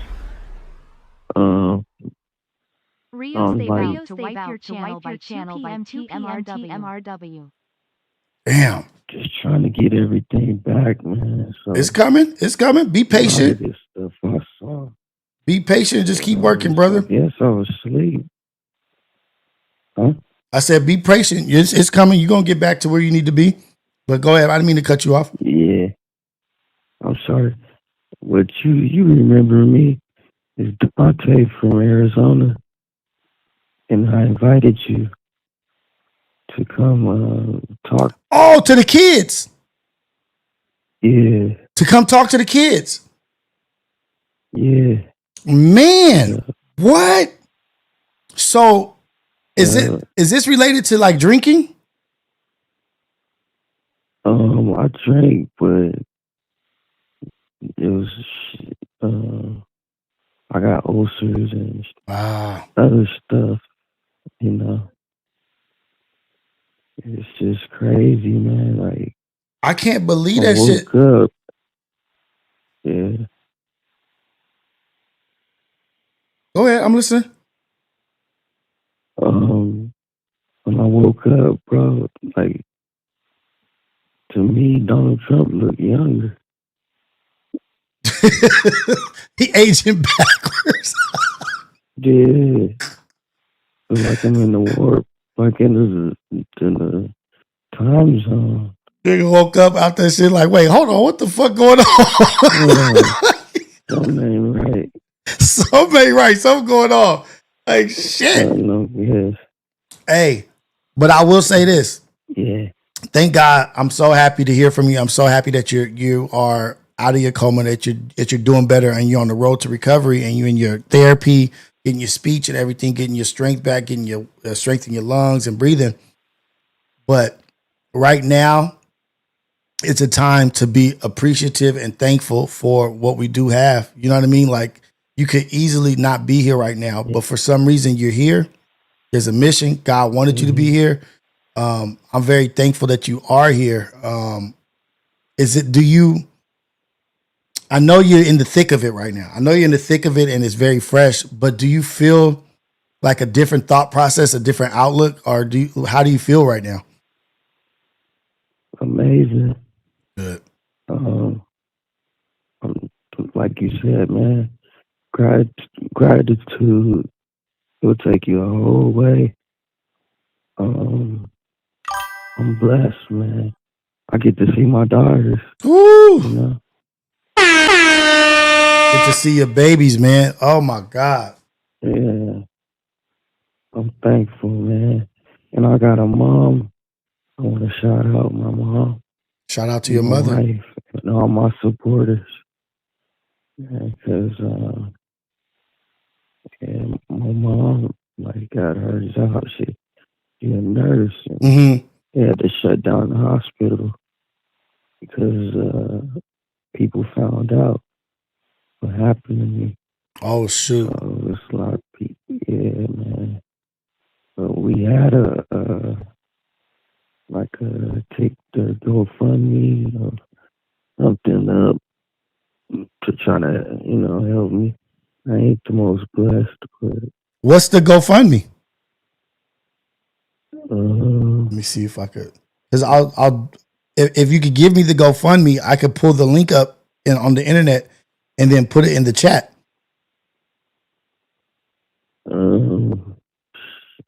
If you don't have it, right now, do you think you can have it by the morning? Because I'm doing the wake up show in the morning. Okay, I could try to get that to you. Get that to me so we can put the GoFundMe in the tonight. If you could do it tonight, I'm not saying I don't want you rushing and doing stuff, but if you could get it tonight, we could put it in the chat tonight. We're gonna continue watching this Erica Kirk, Candace Owens thing, Candy O, and then in the morning or whenever you can get it to me, so we can put that up this week. You know what I mean? And we can have the link in the chat for your GoFundMe. That'd be great, man.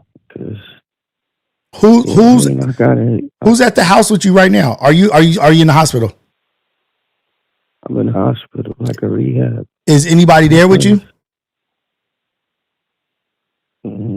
Just staff. Just staff. Okay, so look, don't stress about it right now. But you're gonna have a visitor tomorrow, right? Somebody's gonna come visit you, or whenever somebody comes visit you, or you could text somebody. Yeah. Do you have a phone?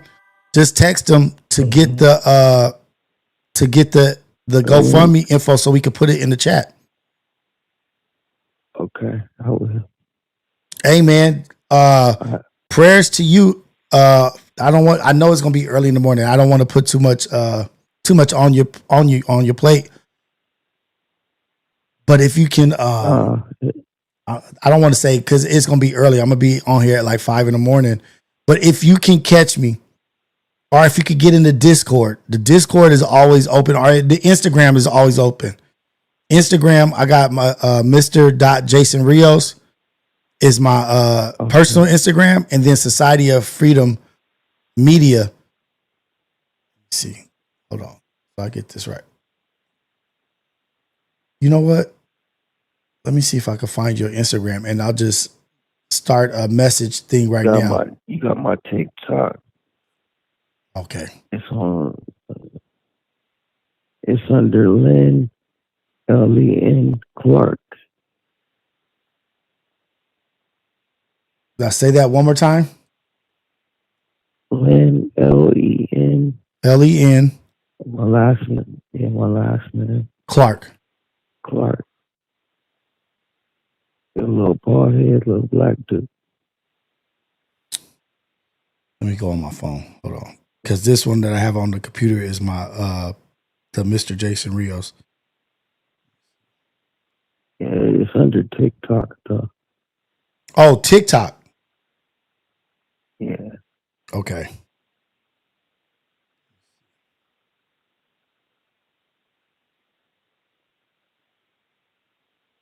Hold on. I'm sorry, y'all. Just hold on. Just be patient. I'm just trying to find Compton, this. But you ain't from Compton. Oh man, damn.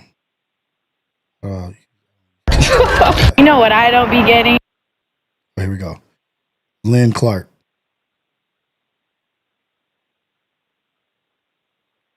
Is there any spaces in between or anything? No. Lenclark. Can anybody get the info in the chat? Damn.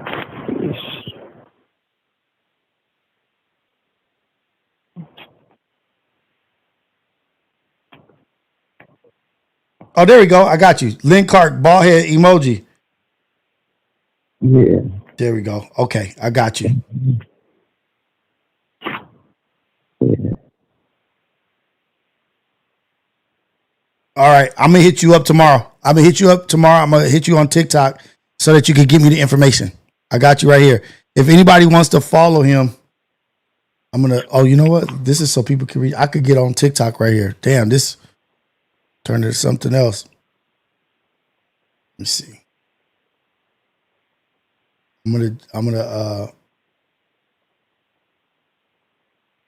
search you up real quick. Okay. There we go.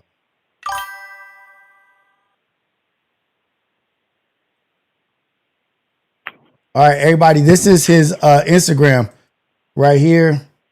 I mean, no, this is his TikTok. Reach out to him if you guys want to get to the GoFundMe, but I'm going to get the information from him and I'm going to post it in the AM Wake Up Show whenever he gets it to me. Whatever time he gets it to me, I'm going to post it in the thing.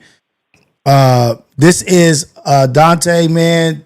He's going through hard times. He just came out of a coma.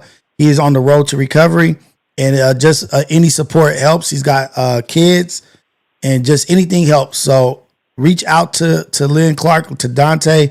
This is him. That's his TikTok. And then if you can get with me in the morning or whenever, one of these wake up shows or whatever these are files, I'm gonna post your shit in the chat so we can get your GoFundMe going. Okay. All right. Thank you, man. I appreciate you. Yeah, absolutely, brother. All love, all the time. Be good. All right. Damn.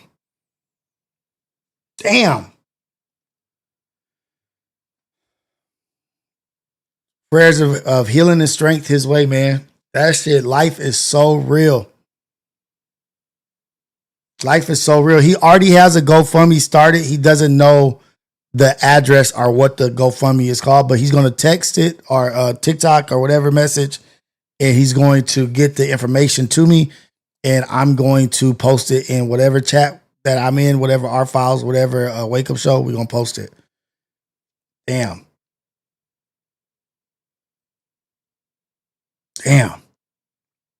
It's all love, man. Blessings to that young man. Thank God he made it through.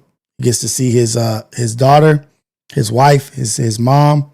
He said he's got a cold, good support system. Sheesh. I'm glad I answered that call. Because, all right. Appreciate what you got, you guys. Your situation could change from moment to moment. You never know what the next moment is. You could wake up and be like our guy and be having internal bleeding and go into a coma, something happening, whatever's happening. It don't matter why or when, but it happened.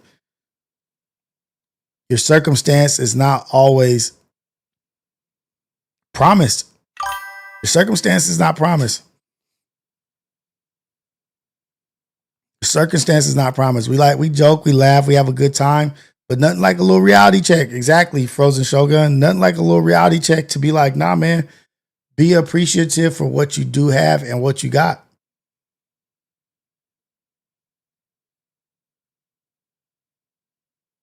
Every day we have less time to be on this earth.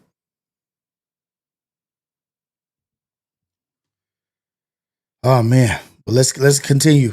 Let's continue. Okay.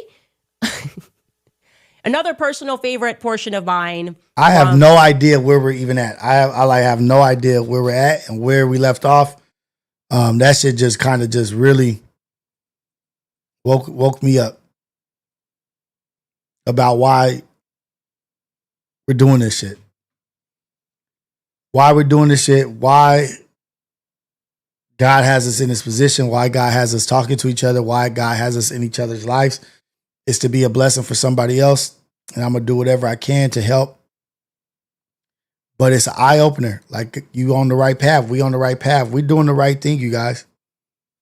We're making connections and talking about the things that we need to talk about. And the fact that we have a space that this young brother is comfortable enough and trusting enough to call in and say, hey, man, I'm going through this. Anything helps. Any help? And I don't even know if he actually called in for that. I was the one who asked him. But shout out to that dude, man. Shout out to him for real. Say a prayer for all of us. Let's continue. I don't know where we're at. I know it's the Epperberg shit, the Erpenbeck shit. But let's go. Makes this shit seem very minute. The news of that day is the notary testifying that Rick's brother Bill would sometimes ask her to notarize documents while the person involved was not even present, right? She said Bill Erpenbeck sometimes asked her to notarize documents when the people who supposedly had signed them were not in her presence. Oh, yeah, that's illegal. And it is exactly what I pointed out to you guys, having not known this whole story and background, not knowing that this Rick was going to come up in the documents that I couldn't access at the time. I said, something's not right here. I'm a notary up in New York. That jumps out at me. It seems odd that anybody would sign away their rights to a court case, a legal representation, without a notary being present. That just did not seem to me to be a clerical error. Anyway,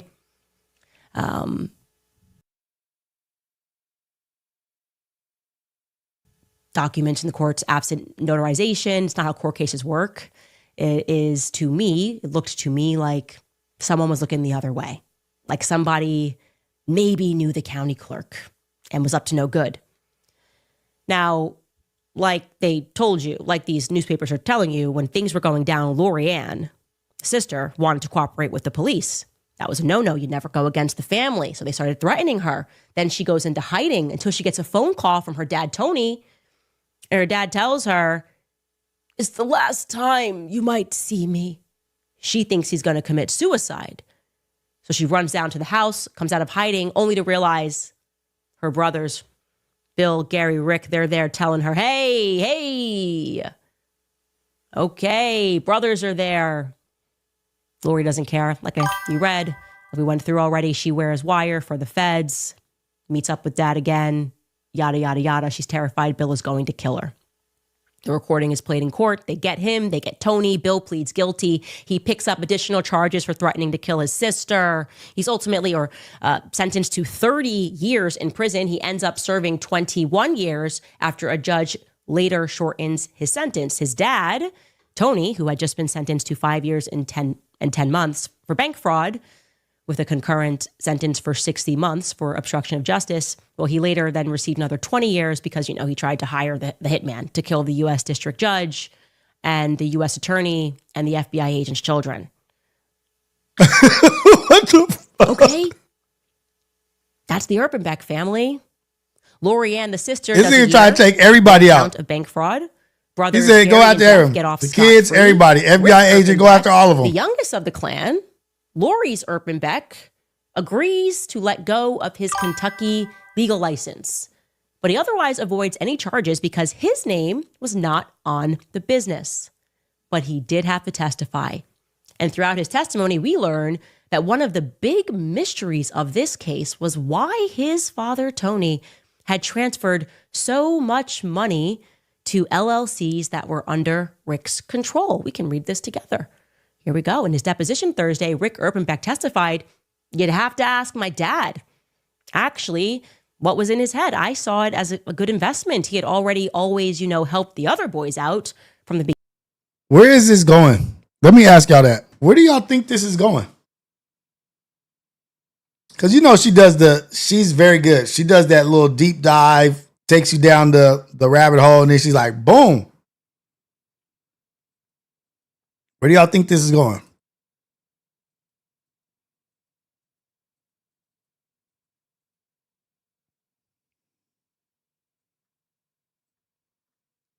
I don't know. We about to see. What is the Erpenbeck's whole thing? Why is she bringing up this? Because of Lori? Who is Lori again? I don't know. I got lost. We was taking call-ins. You guys can still call in. Jumbie said he was going to take some shots and he was going to call in. We're still waiting for Jumbie's ass. Beginning, I was the one who worked 2 jobs, 3 jobs through college, 2 jobs through law school while he was helping out, the other boys, the Erpenbeck company. And he wanted to give me the opportunity to purchase these assets. That's, they say right there, the biggest question to be answered is why Tony Erpenbeck agreed to shift so much money into Rick Erpenbeck's control. No, mystery. Rick made out real nice because he wasn't involved with the business. Just a hardworking kid. His family's just up to it. But you want to know what never happened? You know who didn't make out nice? The homeowners. They never got their money back. Where did it go? Some of us, some of it, of course, went to Bill's lavish lifestyle. But where did the rest of the money get siphoned off to? It's just one big Scooby-Doo. Yo, what up, man? This is the R Files of Rios. 2020. What's going down, man? We getting into the Erpenbecks. We're getting into the Erpenbecks. Yeah, we're getting into the good stuff now. I hope people are paying attention because even though I hate Candace 60% of the time, she's actually cooking right now. She's going somewhere. She's about to get somewhere with this. Let me slug this Hennessy real quick. There I'm you gonna go. give y'all a quick story to let y'all get back to our files, but I'm gonna tell you how Zionists and Aleister Crowley got me kicked out of Gate because of a history project. Straight up. Got you kicked out. Got me kicked out of the 10th grade Gate program. And my dad was pissed. Yo, hold on. This is a real story. Because you already know, like, so just to be real, man, like, my family is mad West Indian, West African, and Caribbean on my father's side. And they're military people, man. So, like, you can't really run circle BS on them because they had to really go over American history and it's full to come here. You couldn't come to the United States in those days unless you passed, like, this weird-ass exam where, like, you knew all the states, continents, presidents. You had to know Haitian Proclamation, the Bill of Rights, certain aspects of the Constitution. That was a real thing. So my dad, like, raised us like that. A big part of academia was understanding government, the Constitution, and the laws and how they ascertain to my black ass. But when I was in 10th grade, we had to do a history project on folklore and mythology for Gate, right? And so folklore and mythology, usually people will go to the Romans or the Greeks or certain things like that because it's low-hanging fruit. It's like you went straight to the devil worshiper child eater. Nah, worse. I did worse. And it wasn't my fault. So it wasn't my fault. Actually, the damn teacher's fault. And I'll never forget this. If for some reason you're hearing this, Mr. Blakely, fuck you. But long story short, to go down the idea of American mythology as it pertained to media and entertainment, because a lot of those things were like in Hollywood at the time, like Gods of Egypt or Clash of the Titans. You know what I mean? Mm-hmm. And so I was like, cool, let me do a cool hit. Let me add a little razzle dazzle for my fucking college manuscripts, right? So I started going down the rabbit hole of Aleister Crowley because occultism is still folklore or mythology, whether it's however you feel about spirituality or esoteric, a part of history. There's some really weird shit that's unexplainable that is still a part of human history, right? Mm-hmm. So I went down the path of Aleister Crowley.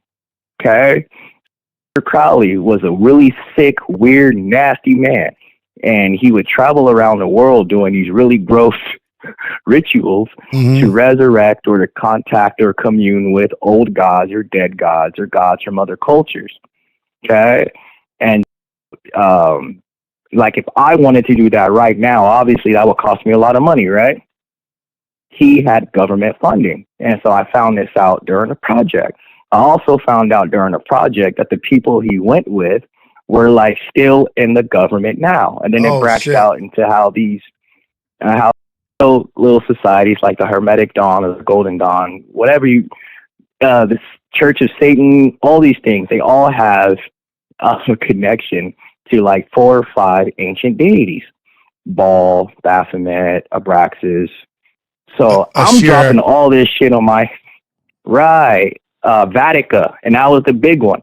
So my dumbass went like 2 weeks down a rabbit hole of history and as it pertains to the United States government and folklore. And then when I presented this project, he told me I made it up and I was wrong.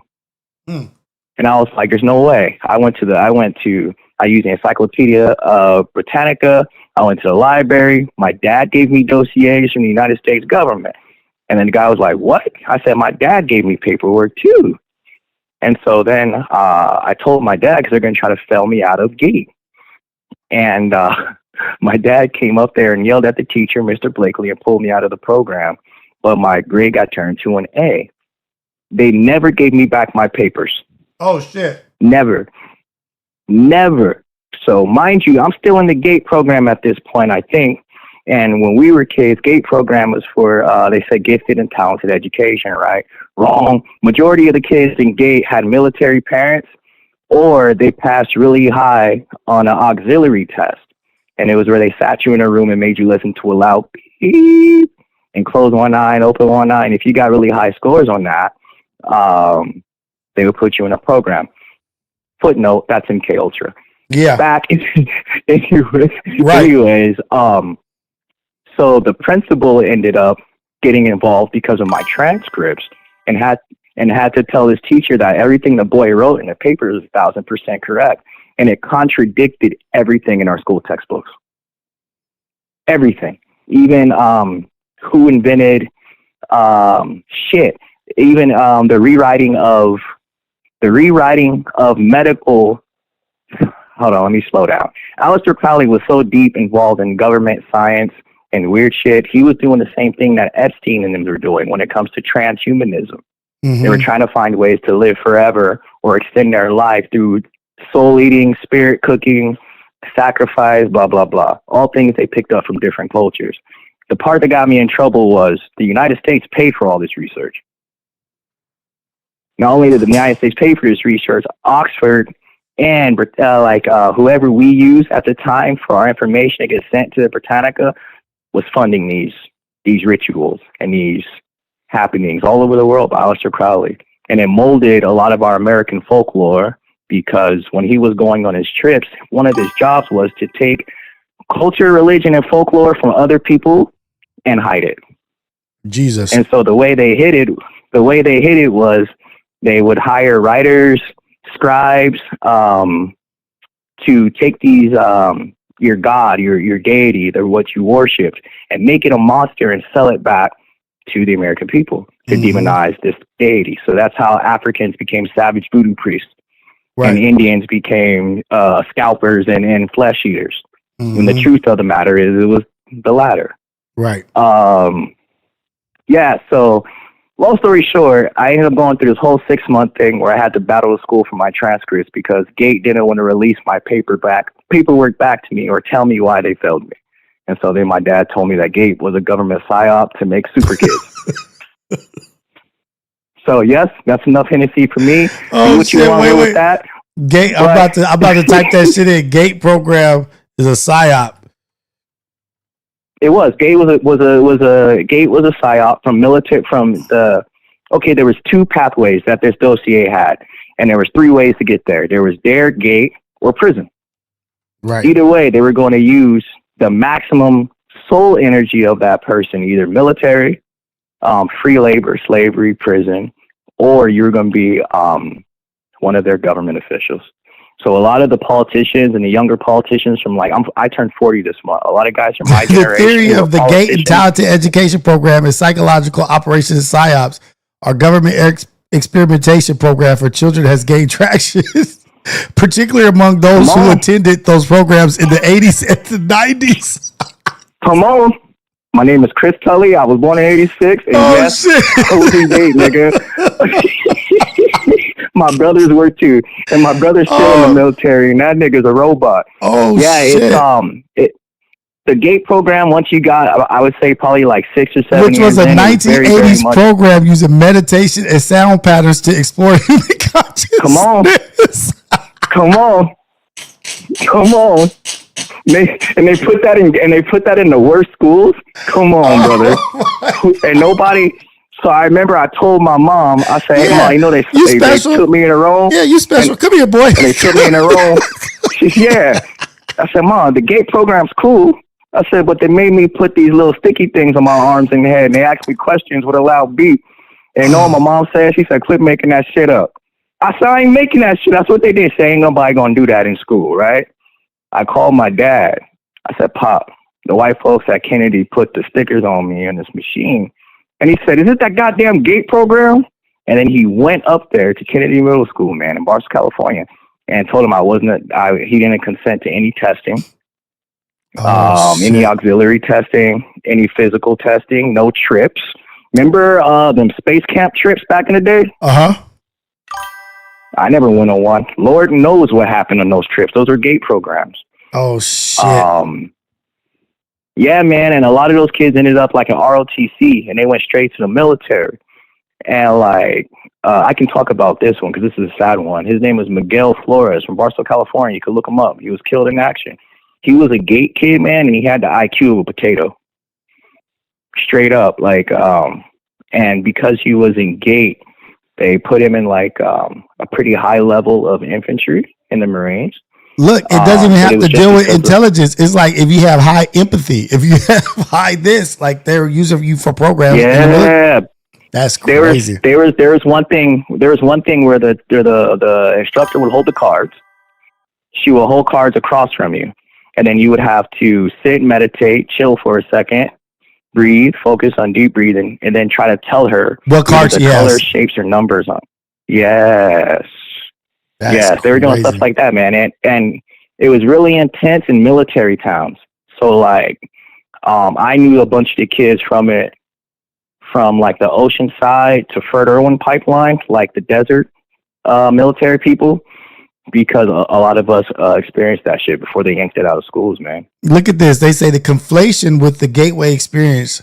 Many proponents of this theory confuse the School Gate program with the CIA documented Gateway experience, which was a 1980s program using meditation and sound patterns to explore human consciousness. That's exactly what they were doing. Yeah. What do you mean conflation? Yeah, it's the exact same thing. And if you look into it now, the reason why they do the GATE program on kids, why there's no adult or college GATE type shit, is because kids' psyches are still like clean slates. They're still able to be like molded. They're malleable.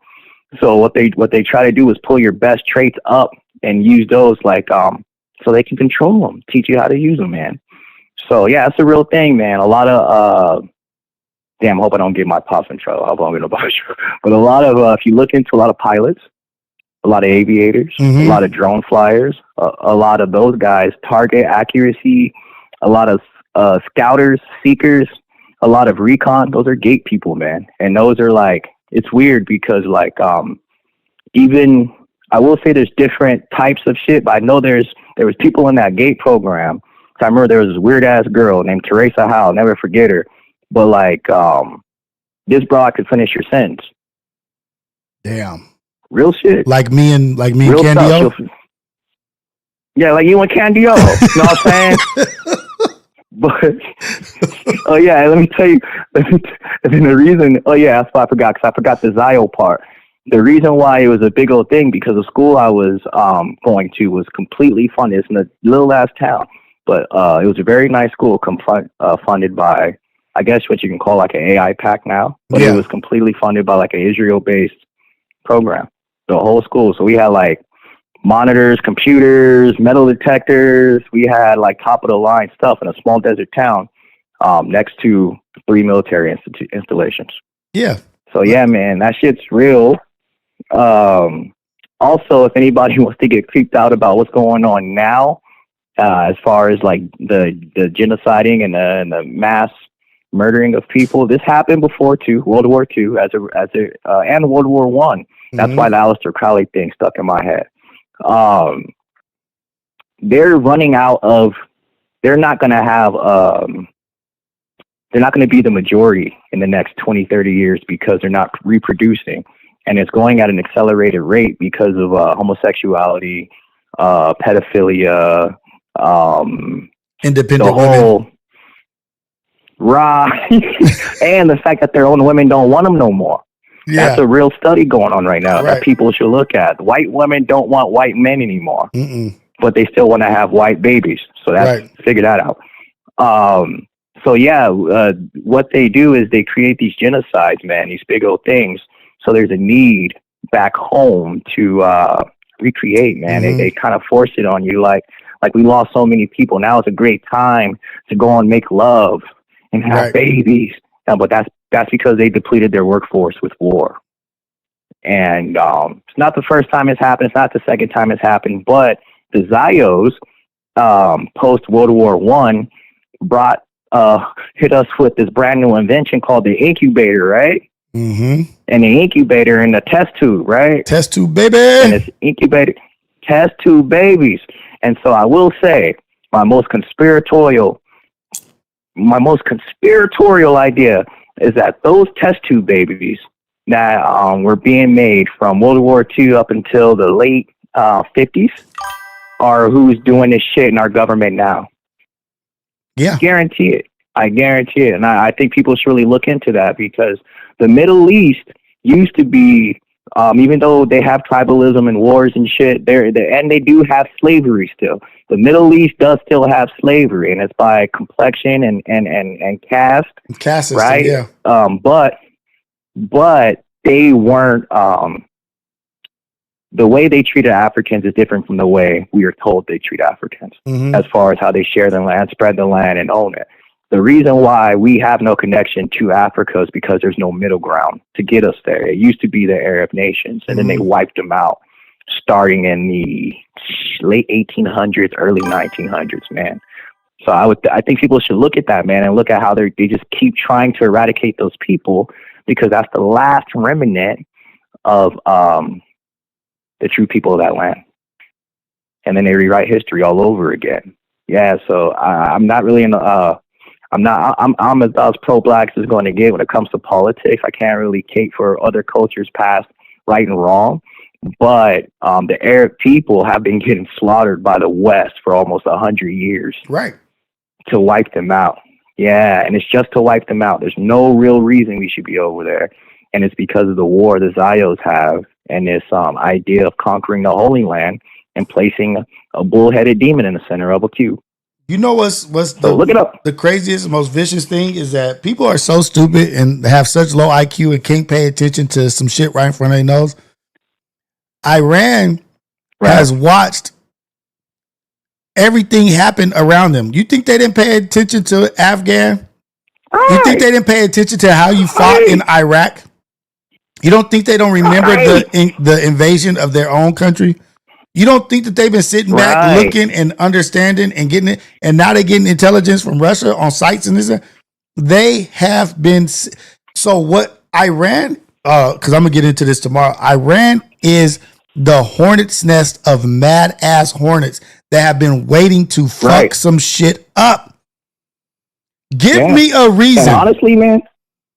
And honestly, can we say they don't deserve recompense or retribution for like the past 80 years? Man, like how many cheeks can you turn? Man, like how many cheeks can you turn? No Diddy, man. Like you've really eradicated. Like the most egregious thing to me in this moment right now is the silence over schools being bombed. But we wild out when the school gets shot up here. Dude, we wild out when the cop dies. You know how our government shuts down when one cop dies. They the Mossad, they had people infiltrate that shit in the riots and protests and killed 1,200 people, 300 officers. Right. And you guys, and not you guys, but I think something I always tell people: the Jewish people aren't the Hebrew people. So if you see a Jewish person claiming to be Hebrew, tell them to speak Hebrew. They can't, so they're not. Right.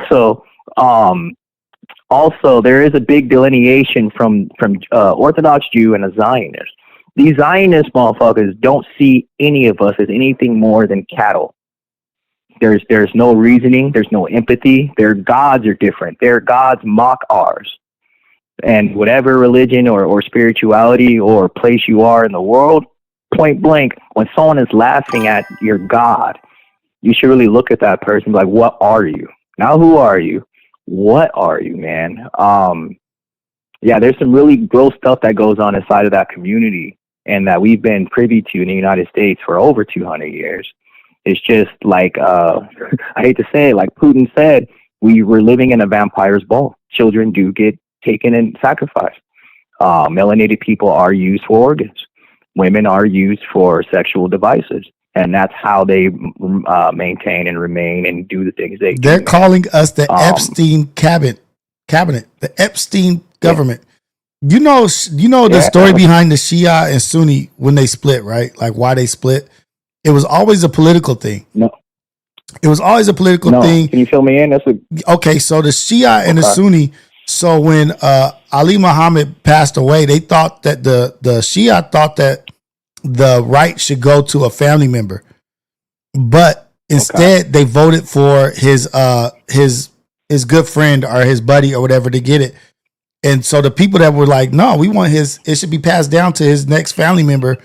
And they were like, no, we want it to go here, whatever. And so that was the split politically. Like, oh no, you guys did some bullshit. I don't recognize the first three. people that you choose. I don't recognize it until the fourth one that you guys chose, who we originally wanted, which was his brother or son or whatever. And so that dude that did end up getting picked like way down the line, they were after him. The Sunni were after him for a long time, trying to get rid of him. And then they invited him to come to wherever, say whatever country, come over here and let's talk about it. And in his trusting of them, he took 100 people to go. They ambushed him. They ambushed their leader, the Sunni leader, and he sacrificed himself. And that's the first part of martyrdom, the Cabal. Wow. Yeah. It's called the Cabal or something. And that was like the first step of like where the Sunni, Shia, they believe in martyrdom. And it's from that point, like where he sacrificed himself for the greater good and didn't submise to the Sunni. You know what I mean? Like he's like, nah, I'm not doing that. It's something called, I will never give you my hand if you do for doing this and that. And they got rid of him. They killed him. They killed a bunch of his family members or whatnot. But that is the start of the 12. And that's where the Sunni and Shia split. Iran is all Shia. They're the biggest Shia, in the world. And they believe, what do you think their supreme leader did? And they said, I ain't going nowhere. My people can't hide. I'm not going to hide. Yeah. I believe in martyrdom. Like if you take me out, their whole thing is based off injustice. And the good will now let's talk strategy. Let's talk strategy real quick. So what you just dropped on me was a big knowledge bomb. These people, whole mentality, their whole culture is if death comes to the door, I open it. Period. Right? Exactly. Why the fuck? Why in God's green earth would we go over there with this maltrained, non-managed military against people whose whole last 34 years have been prepping for us? There is no strategic planning there. There's no contingency plan. There's not even a exit plan. Do you know how crazy that is for a modern war to not have an exit plan? Dude, it's Call crazy. of Duty has exit plans. They don't even have they don't even have a straight fact of why they're in the war. They can't even get on the same page of why we're here. Right. They can't even say this is why we're here. Yeah. Yeah, and like they it's crazy because the play was the first play, and I'm telling everybody this, my complete 100% belief. Their first play was the PSYOPs in Los Angeles and Minnesota. Right. After Ukraine, they wanted to see what Ukraine would look like when Russia hit with that whack, because Russia has old weaponry. And they said, oh, well, we got better shit than that. We could take over places. They wanted Mexico. They wanted Mexico, Honduras, Cuba, Venezuela, and Ecuador. That's what they want, right? But they can't pull that off unless they see what the military has first. So they made a villain, once again, made another brown villain out of a country that's already going through its own shit, and killed him. They did the same thing. They've done this over and over and over again. But the problem is, Iran isn't going nowhere. They're like, we don't give a fuck. We're going to fight. We're not prepped to fight a war. You want to hear the cherry on top? Huh? The cherry on top is that they said that we took out everybody who could have been a viable supreme leader. Anybody that was in direct connection to that, we took them all out. It's nobody that could take over. Do you know who they just handed it over to? Wasn't it his son? His fucking son. So you fucking lied to us. Yeah, and they also, and I'll tell you guys this, and this comes from the top, and I don't care. There's way more American dead than they're telling. Right. Way more American dead. But look at this. But look at this. Before we go there, look at this. His son, right?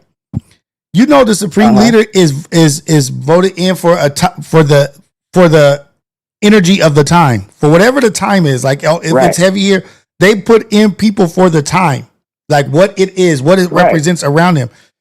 They put in his son, which means Chapo. It's time for revenge. Who the hell else is going to want more revenge than a motherfucking son? And know who gets it done? Know who always gets it done for? It's the son. It's the son. Word to the Bush family. Word to the Bush family. Right. And they've been playing father-son back and forth since the 80s, bro. Dude, Straight it's so up. crazy. And we just in this game. And then our dumbasses, our dumbass over here just going to work, paying taxes, giving the niggas money. Yeah. Nobody, we ain't got no roads. We got potholes. Ain't got no after school programs. No food. No health care. We ain't got no gate programs going on. Like, where the fuck the gate? Yeah, we ain't got no gate no more. We ain't got like, no you mean dare. I gotta go outside and talk to a weird dude. You don't just come to my school no more. That's crazy. They used to bring the weirdos to the school. Now we got to go look for them. Right. I don't like that. Dude, this shit is fucking crazy. Shit is crazy. You know what I missed, though, before I hop off this phone, Rios? Know what I missed? What? I missed the era when everybody was tripping over the LGBTQ people reading the school kids. Yeah. Remember when the world was up in arms and that? That was a simpler time, wasn't it? Yeah. That was a way simpler time. Now we over here trying to figure out if we go and get cloned, bombed, or diddy. Like, this ain't right. They was like, let's go ahead and show them this stuff. Let's go make a fake fight about this. Then that way they won't be in too much up in arms when they find out we're actually eating their kids. Right. When they find out we're eating the babies, like they just drop aliens on them. It'll be fine. Like, let's not just shock them. Let's not just throw them in the deep end. Let's lead them into them finding out that we're eating people and human flesh and this and that. Oh man, it's so crazy. But Jumbie, I'm gonna get out of here, man. Shout out to you. I'm gonna be here in the morning. I don't know if I'm gonna be able to watch the rest of this Erica Kirk shit, man. I'm a little. I think it's time, boss. Oh, it's 11:44. Shit. Yeah, I'm tired, boss. I'm tired, boss. All right, man. You have a good one. I'll see you in the morning. All right, man. One love, fam. Blessings to you and your family. Oh, man. Can I do this? No, because I got to wake up at 4.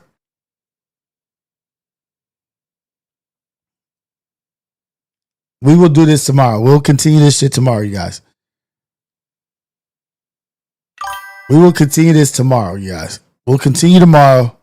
We'll keep it up tomorrow. We'll do the Candace Owens. We're doing all of Candace Owens tomorrow. All of Charlie Kirk, Eric Kirk, we're going to do it tomorrow. I just got to get it done. But I can't do it at 12 o'clock at night. I got to get up in the morning. I got to do the wake-up show. Old man trying to do some young man shit. I'm too old for this. But shout out to you, man. It's all love. Blessings to everybody out there. I'm going to get back to my girl Candy O tomorrow. Our Files is picking up. Tell somebody about it. Tell a friend. Leave a comment. Do something, man. It's all love. Love y'all, man. About to get out of here. I am tired. Y'all saw the way I was eating that popcorn? Like a fucking monster. Hey, man. Say oofa, man. Have a good one. Everybody have a good one. I'm out of here. Blessings, blessings, blessings. It'll be earlier. It won't be so late. It'll be better. See y'all tomorrow. See you in the morning. Peace. Oh, you know what? I got to do my little...